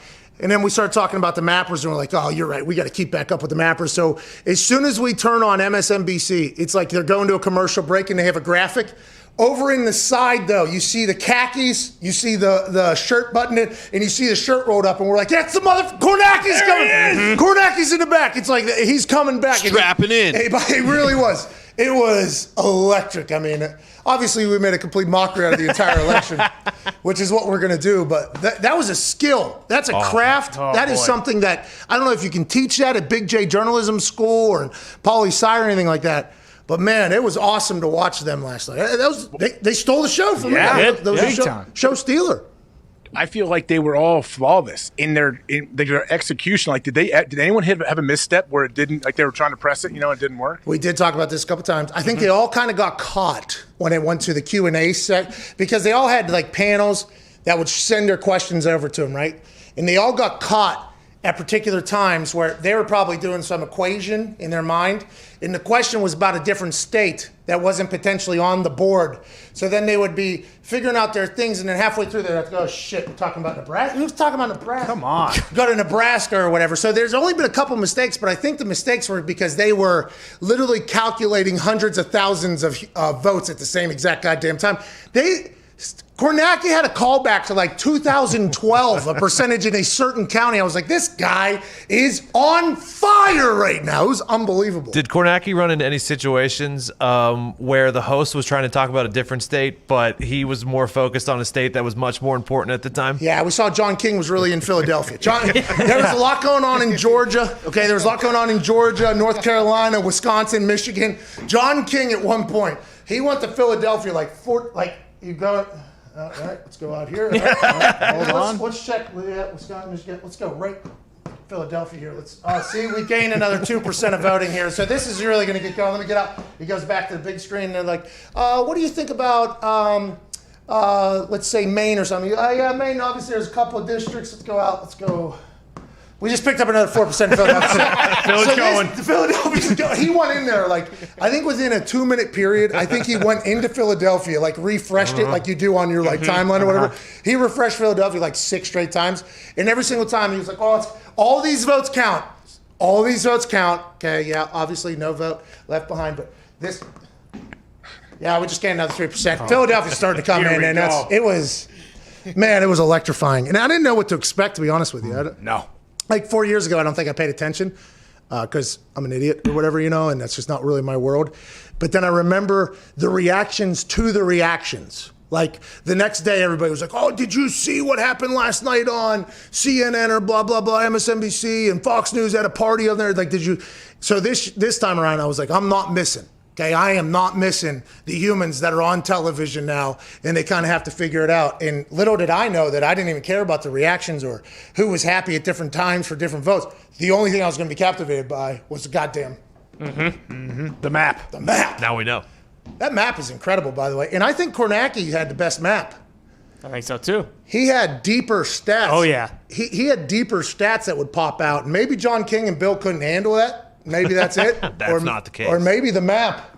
Oh, Diggs. That is not the case. John King's his guy, by the way. But it was a very interesting night, too. Bill Hemmer, though, very, very smooth operator, it looked like. Very, very smooth. I mean, I felt like they have to practice working on that. They have to do mock shows with that board so many times. Those guys know every single. It's like when Orlovsky goes on ESPN and he draws things up. He's so good at manipulating the whole big board or whatever.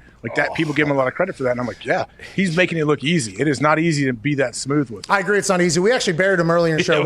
He's no Kornacki. I was wondering if he watched last night and was like, oh, fucking Kornacki. And John King got the control on this goddamn thing. And Bill Hemmer's so calm all the time. But Orlovsky's very good. Yesterday he did an NFL Live breakdown where he added a new piece to his game. It was like, I forget what it was. It might have been the look thing, but he started using it for different players, not just the quarterback. Orlovsky's good at that touchscreen thing. It is, but you could see how you could potentially hit a mental hurdle in the middle and just get completely stopped. And it seems like it doesn't happen for Orlovsky ever. And those guys last night didn't miss a beat ever, it felt like. It was, now granted, I don't really know what they're talking about, so they could just be lying to me. No. Yeah, I don't know. Because the skill on the telestrator is still there. Do you care as much about? I didn't care as much about what they're saying. I cared about the execution and how well they. Like honestly, I was blown away. There's a couple. I wish Kornacki's people that were on there with him would have been like, this guy's pitching a perfect game. Yeah. Kornacki's pitching a perfect game. Come back in hour 5. We'll see if we can finish this thing up. Look at him go. What does Kornacki do for the next 3.5 years? Get ready. We looked it up. He wrote a book. We bought 2 of his books already this morning off of his website. So we are potentially becoming a Kornacki fan club over here. I believe he's a political correspondent, pundit or whatever. I believe he is. I think he's going to have a very different life now. There's been like 3 articles already written about him this morning. We weren't the only ones that were captivated by the guy who had the smallest budget in the wardrobe department, but made the most of it. And to be honest, couldn't have wore a suit because he was sweating so goddamn hard. I'd assume going to work in there. I mean, he could go do whatever he wants. He can do whatever he wants. After last night's performance, I mean, get that guy a gold jacket immediately. Green jacket, gold jacket. Yeah, who gives a shit? Let's go to Austin over there in Salt Lake City. What's going on, Austin? Hey, guys. How's everyone doing this morning? Not as good as Kornacki is at navigating that map, but we're feeling pretty good. Appreciate you. And Bill, by the way, and John, they had great performances tonight. That's true talent, right? Bingo. True talent. Bingo. Hey, so didn't zoom in on Utah a lot. I gotta get into this Aaron Rodgers, Jordan Love conversation, because my thought, piecing things together after the draft, was that the Packers traded up looking to get Brandon Ayuk, and then got jumped by the 49ers right in front of them, taking Ayuk, and then the Packers had to kind of go back to their fallback guy. So I don't think that they're as glued to Jordan Love as people might think they are. Yeah. I think that's wishful thinking. All right. How's that the fallback guy? Either way. Well, there's no way that they traded up for somebody else to take somebody. Like, you trade up during the thing, so the person's already... Unless, did they trade up before the pick was made before them? I don't think so. That doesn't seem like a draft trade that ever makes sense. That's a mistake in its own. If they did that, we need to investigate that a little bit more now that we're thinking about it. But normally you're just sitting there waiting on the phone for somebody to call up to potentially trade. That's why you see teams take the entire 5 minutes or 3 minutes or whatever. You're like, come on, you know what it is or whatever, because they're waiting to see if somebody will trade. I would assume Green Bay did that while they were up and was going to trade up to get their guy. If old buddy from Utah was right there where they traded up thinking they were going to get somebody else and that person was taken before him, well, there's more talk about the ineptitude of being a general manager there. If you're trading up for that specific guy, yeah, you're going to get him, I would imagine. And like some guys say, oh, you got to trust my board. You know, you have your best available and then you have like the best at each position. Some people say, hey, I'm taking best available no matter what when my pick comes up, or I'm going to address the individual needs of my team. Let's go to the phone, shall we? Let's go to Trevor in California. What's going on, Trevor? A lot of people getting a big kick out, I guess, of me. We need one of them map things, by the way. Yeah. I think all the teams on it? I think I'd be pretty good at it, by the way. I was doing the math alongside Kornacki one time. It was like when you watch Jeopardy and you get one right, and then you see where Kornacki's potentially heading, and you get it right, and you're like, fucking right, Kornacki. It's my guy! What do you want to talk about, brother? Hey, what's going on, boys? Hope you guys are having a great Wednesday. This is a great voice. Yeah, thanks, man. I got a face for the radio, but yeah, I'm over here looking at the Cowboys salary cap for next year after after listening to Andrew Brandt. I can't figure out who we're going to pay and how we're going to get money to pay Dak when Amari Cooper and linebackers are a priority over here. So, talk to me about what you and the boys think. Trevor, what part of California you're from, and how have you been a Cowboys fan your whole life? How did that happen? Oh, gosh, this is the best story. Bay Area right here, living right next to Levi Stadium. And I decided in '94 to rebel against my family, and it's been the best decision I've ever had since. I mean, not best story, but it's a good story. I appreciate you, Trevor. Thank you for the call, man. Dallas Cowboys would be the team you turn to if you wanted to piss off your family that was a fan of another team, I think. And I'm happy that Trevor is stuck with that spite and grudge. I have a lot of respect for Trevor. with the conversation we had with Andrew Brand about them just cutting everybody, it feels like the Cowboys have like 45 options to do that, but it's so much dead money, I'd assume. Diggs is over there on the roster salary cap. They're actually in the top 10. They're number 9 as far as salary cap space next year. They have $35 million, and they have 40 players signed already, which is one of the higher numbers I'm seeing on the screen. So it actually seems like they're in an okay spot, except for they have to pay a quarterback that $35 million next year. Well, they paid Jalen, they paid Amari, they paid Zeke, they paid offensive linemen, they paid Jalen Smith. Yep. Dexter or DeMarcus Lawrence. That caller mentioned they got to address the line. They got to pay the linebackers. What's he talking about? Connor, he forgot to listen again. Yeah, I said they paid Jalen was the first one I said. Oh, that's why. Yeah, there it is.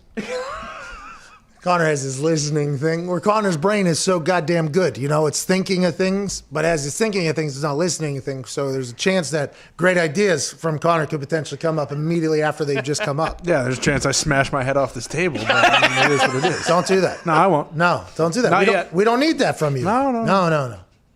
Hey, are they going to pay Leighton Vander Esch? That guy, the caller mentioned paying the linebackers. Maybe. Let's go to Jake in Nebraska. Nebraska, hot topic last night whenever it came to the Congress people. I don't know what the hell happened, but I know it popped up on the maps a few times. What's going on, pal? Oh, not much. How you guys doing? Hey, not too shabby. How are you? Oh, pretty good. Just wondering if FanDuel is going to get involved in gambling in Nebraska now that they passed it. Okay, Nebraska, Maryland, South Dakota, I think another state passed legalized sports gambling, which is awesome news. Now comes the toughest thing for FanDuel and everybody else that's trying to get in there. Now you have to win over the legislature to get your particular gaming app legalized in the state. So now there's a big thing. So now that it's legalized and it's officially open for business in the sports gambling world in South Dakota, Maryland, and Nebraska. By the way, congratulations. It's awesome. Sports are about to get so much. We all love sports. It gets so much better whenever you just can go on your phone and just be like, yeah, I'm going to put $5 on this game just to see what happens. I don't really care, but there's nothing else to watch. Might as well win some money with what I'm feeling here, or live betting or anything like that. It's awesome. But now comes the time where each individual place has to get their right to be able to be in the state. And it takes some time. It's all about who knows who's shaking whose hand and things like that. I think it's classic politics, but hopefully FanDuel will be in Nebraska, Maryland, and South Dakota stat, because we cannot wait after joining the Tennessee market here just a week ago. It seems like a lot of work to get your gambling app approved. What do they have to, like, everyone has their own lobbyists that go around to all the politicians and try to figure out how to get in there? Yeah, and it's also, it's very interesting because if the casinos have a pretty good presence in the state, it's going to be very problematic for the mobile ones to get in there. There's a lot that goes on, and that's because there's like billions and billions of dollars at stake. It's just like when marijuana gets legalized. They only have so many licenses. Who gets to grow it? Who gets to make the hundreds of millions of dollars off it personally if they get a license for legalized marijuana to grow or to sell? It's just, I think it's happened in every single state. They only give a few licenses out. Normally they're friends with the politicians that are in charge, and those people just rake in money forever as if it's the new tobacco world. So there's so many things that have to happen. Once something gets passed, it's like, now who gets to make all the money off of it? Who gets to regulate it? Who gets to do it? That's the next couple of steps, and hopefully FanDuel will be able to get in everywhere, and hopefully Indiana will follow, the steps of like New Jersey, yes, California, Colorado. Mm-hmm. I mean, those Michigan. Those states that we all just mentioned, by the way, much different than I believe the people making decisions in this particular state. I think so. A little bit. Let's go to Joe in Jersey, by the way. Congrats, Joe. Go buy an ounce. What's up, bub? What's happening, guys? How you doing today? Not too shabby. How are you? Nothing. I just can't wait to eat some edibles like a goddamn whale in Norwegian eating some kayakers. Oh, yeah. Oh, good reference there. There is a video on the internet of a lady kayaking, and I don't know if she was on a whale watching tour on her kayak. Well, they found one, and she was almost eaten completely by the whale like it was a movie, and she somehow kayaked out of the side of the mouth, ended up under the water. She has a GoPro footage of the entire thing, and there's a shot elsewhere. It is obviously hilarious and awesome because she survived, but you can see how it could potentially be terrifying. And also, if you're kayaking while whale watching, stop. Don't fucking do it. Yeah. That's not what you're supposed to do. What do you want to talk about, pal?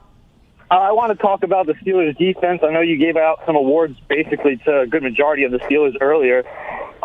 With those points that you made, I do believe that the Steelers' defense is going to go down historically as one of the best of all time. Agreed. But the Ravens were able to figure them out on the run this week. Do you think that has anything to do with taken away from them, or is that just a good divisional game being ugly? Great question, Joe. And they're going to have to win, right, for them to be one of the historic defenses, which they could go on.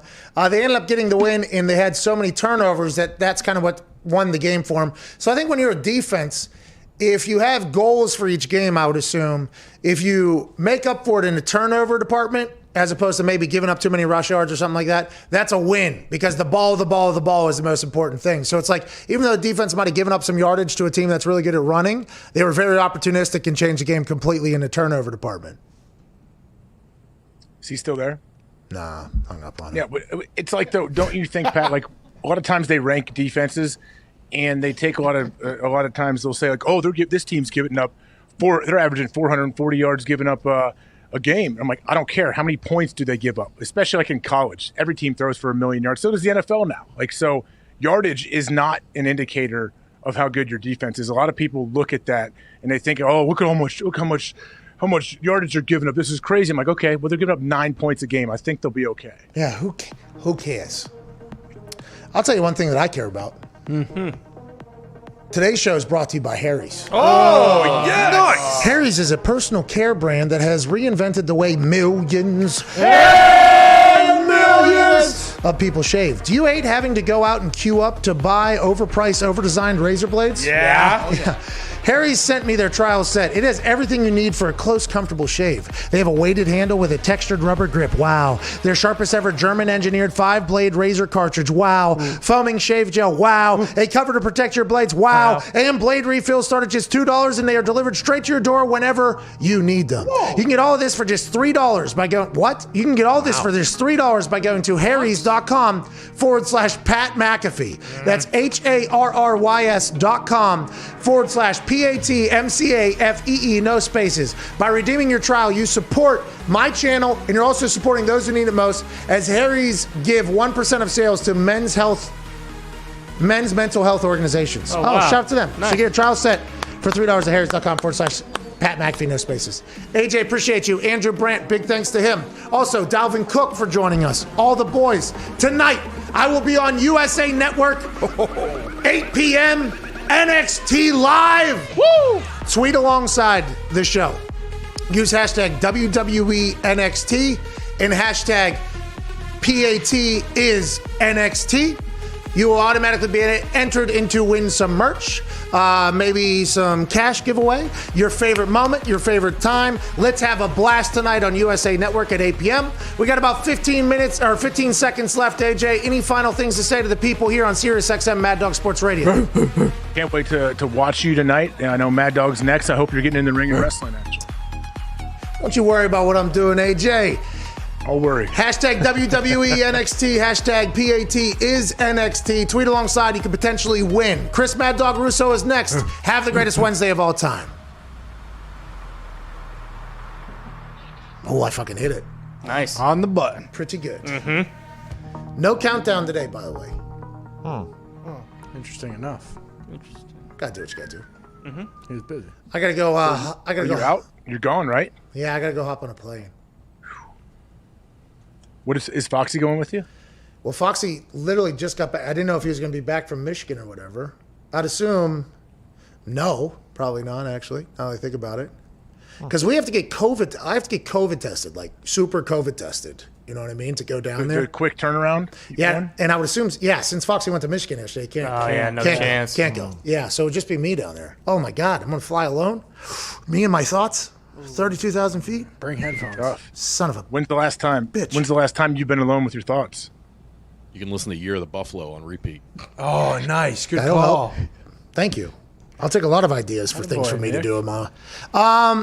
If there's no internet, this could be problematic, right? I mean, this could be, if there's no internet, I'll be excited to see what I create in there. I mean, that'll be something that'll be very interesting to watch. But I'm not sure the last time, to be honest, with no internet, all by myself. No, I couldn't even tell you. What was it? It was a flight there, and then you also have the flight home too. Oh, yeah, I didn't even think about the trip back. Nap. Well, you can read Kornaki's book on the way back. That's what I was going to say. That's what I'll do. I'll fucking buy one of the map thingies and I'll read Kornaki's map book. Anyways, tweet alongside that show tonight. Hashtag WWE NXT. Hashtag Patty's NXT. That's a little selfish of me, by the way, but that's true.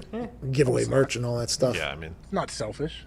Hey, the last couple times I've been on there, I mean, hopefully I'll be alone with my thoughts for 2 hours on that flight. So I don't know what me is popping out of that plane. It might be a much different me that went onto the plane or whatever. But man, I've been having a blast out there. Just an absolute blast. It is incredible because it's a real feeling I have towards like the wrestling community. Like I do hate them. And it's very much like, hey, do whatever you want to do. It's like, oh, this is awesome. I just get to do whatever the fuck I want here and just bash people that I legitimately don't like. Okay. You got it. You absolutely got it. Sure. It's been a blast, dude. Have did they build their own little version of the Thunderdome there with the screen? No, yes. They have the Capitol Wrestling Center, which is now, they have not where I went. No, different building. The Thunderdome has like layers to it, right? So it's like people actually have like a... That's a full-blown arena. Yeah, they have rows. Yeah, it's insane. I don't know how much money they spent on that, but it had to be huge. NXT, they have this massive board that just goes like around the whole thing. It is, by the way, had to be a lot of money, but it is awesome to see. And by the way, because I fly down there, I didn't get to see it until I actually went out to do and there was a moment where I was like looking around, like, man, it's fucking pretty nice. You got pretty nice little thing. And then there's some wrestling fans that had to go through an entire COVID protocol to get in there. And it just sucks for them. They're probably nice people if I had to guess if I was to meet them, but they just represent a community that I hate, so I got to bury them too. The COVID protocols that they've had to go to beat the fans in there, by the way, is gruesome, and they probably haven't had any fun for like the last 3 days of their life because they've got tested or whatever. And I just walk out there and go, oh, you suck, all right? You should get out of here. I do feel kind of bad, but they represent a community that doesn't like me, so I'm 100% okay with it, you know what I mean? And they do suck, it's true. Hashtag WWE NXT. Hashtag PAT is NXT. Favorite moments from the night. You'll be entered automatically in to win some free merch and maybe a Visa gift card. Pat McAfee Show 2.0 podcast. We're giving away some money on there. Download that if you miss any of the show. We can't thank Ty enough for putting that together every single goddamn day. From all of us to all of you, hey, hope you guys get along with each other. You know? No election is going to change that humans have to interact with other humans on a regular basis. So let's stop hating each other. If you didn't vote by now, make sure you go vote. Now would be the time to go vote. In a couple states, I believe there is a couple places where if you were to go vote now, it would help out a lot. I don't think it works that way. Well, we're going to find out. I mean, we're going to find out. This has been the show. Have a great day. Cheers.